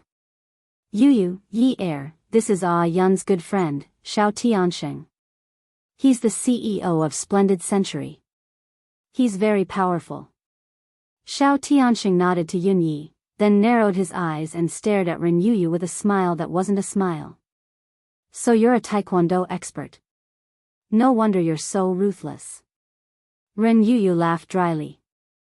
You flatter me. Mr. Xiao is even more impressive. He's talented and has a successful career. The corner of Xiao Tianxing's mouth twitched. This was the first time he had heard such insincere praise. Later on, he understood that Ren Yuyu was not deliberately targeting him, but she was not good at flattery. However, at this moment, he only thought that Ren Yuyu was still dissatisfied. His eyes turned slightly and he smiled faintly. Miss Ren, are you sincerely trying to make up for your mistake? Ren Yuyu patted her chest heroically. Of course, let's go to the hospital immediately. Xiao Tianxing's eyes flashed with a meaningful smile. Since you're sincerely trying to make up for it, then I'll put forward a condition. You'll be my bodyguard for a year, and the grudges between us will be written off. Ren Yuyu thought that she had heard wrongly. She dug her ears. Please say it again. I don't think I heard it clearly. Be my bodyguard for a year, and the grudges between us will be written off. Xiao Tianxing repeated concisely. Ren Yuyu's brows furrowed, and anger appeared on her handsome face. Xiao Tianxing, are you trying to rob a burning house? This is too much. Xiao Tianxing played it down. You hurt me, and I can send you to the police station for intentional assault. But if the Taekwondo dojo finds out that you've wantonly hit people, what do you think they'll do? You're threatening me. Ren Yuyu's fair cheeks suddenly flushed red, and she angrily glared at him. Xiao Tianxing's lips curved slightly. I'm just stating the facts. You can choose not to agree. Ren Yuyu clenched her fists, and her beautiful eyes were surging with anger. Xiao Tianxing, are you a man or not? Why are you so petty? Xiao Tianxing suddenly came close to her. Although his cheeks were red and swollen, it did not affect his handsome face at all. His lips curved into a devilish smile, and his tone was extremely ambiguous. Whether I'm a man or not, why don't you give it a try, and you'll know. Ren Yuyu's eyes widened. God, is this damned man flirting with me? She raised her arm and wanted to slap his handsome face, but unexpectedly, he grabbed her wrist tightly. He stared at her crimson cheeks with a smile that was not a smile. Are you shy? You. Ren Yuyu had never been in a relationship before. The men she usually met were her fellow disciples in the Taekwondo dojo, and she had always addressed them as brothers. When had she ever done such an ambiguous action? She was embarrassed and angry. She bent her right leg and fiercely kicked his abdomen. This time, Xiao Tianxing was prepared and easily avoided her attack. He elegantly let go of her hand, took a step back, and smiled faintly. So, have you made your decision? Do you want to be my bodyguard, or go to the police station? Yin Ye's eyes widened. No way, Xiao Tianxing was actually serious. She held Li Duobao's arm tightly. Of course, Li Duobao could not leave her in the lurch. She quickly said, Mr. Xiao, we're all friends. Don't make things difficult for Yuyu. Xiao Tianxing glanced at Li Duobao and then looked at the arrogant Ren Yuyu. It seemed that things were getting more interesting. The smile on his lips deepened. Duobao, you sneaked out, didn't you? Li Duobao smiled. Yes, Yun didn't allow me to come out. She was pregnant now, and Bailey Yun treated her as a national treasure. He would be nervous at the slightest movement. It was not easy for her to sneak out to go shopping with Yuyu, but she did not expect a thief to snatch her bag. Xiao Tianxing raised his eyebrows and looked at Li Duobao, but his words were directed at Ren Yuyu. If Yun knows that you came out shopping and almost met with danger, will he be angry and lock Duobao up? Li Duobao's face paled. Don't tell Yun. If Yun knew, he would explode with anger. Ren Yuyu snorted. How could she not see that Xiao Tianxing was using Duobao to threaten her? What a despicable stingy man. She crossed her arms arrogantly and said coldly, I know, I'll listen to you. I'll be your bodyguard for a year, but I have a condition. No, Yuyu. Li Duobao leaned forward anxiously and hugged Ren Yuyu's arm. Ren Yuyu patted the back of her hand comfortingly. Xiao Tianxing smiled. Say it. First, my main job is a Taekwondo coach, so the premise of being your bodyguard is that it won't affect my work. No problem.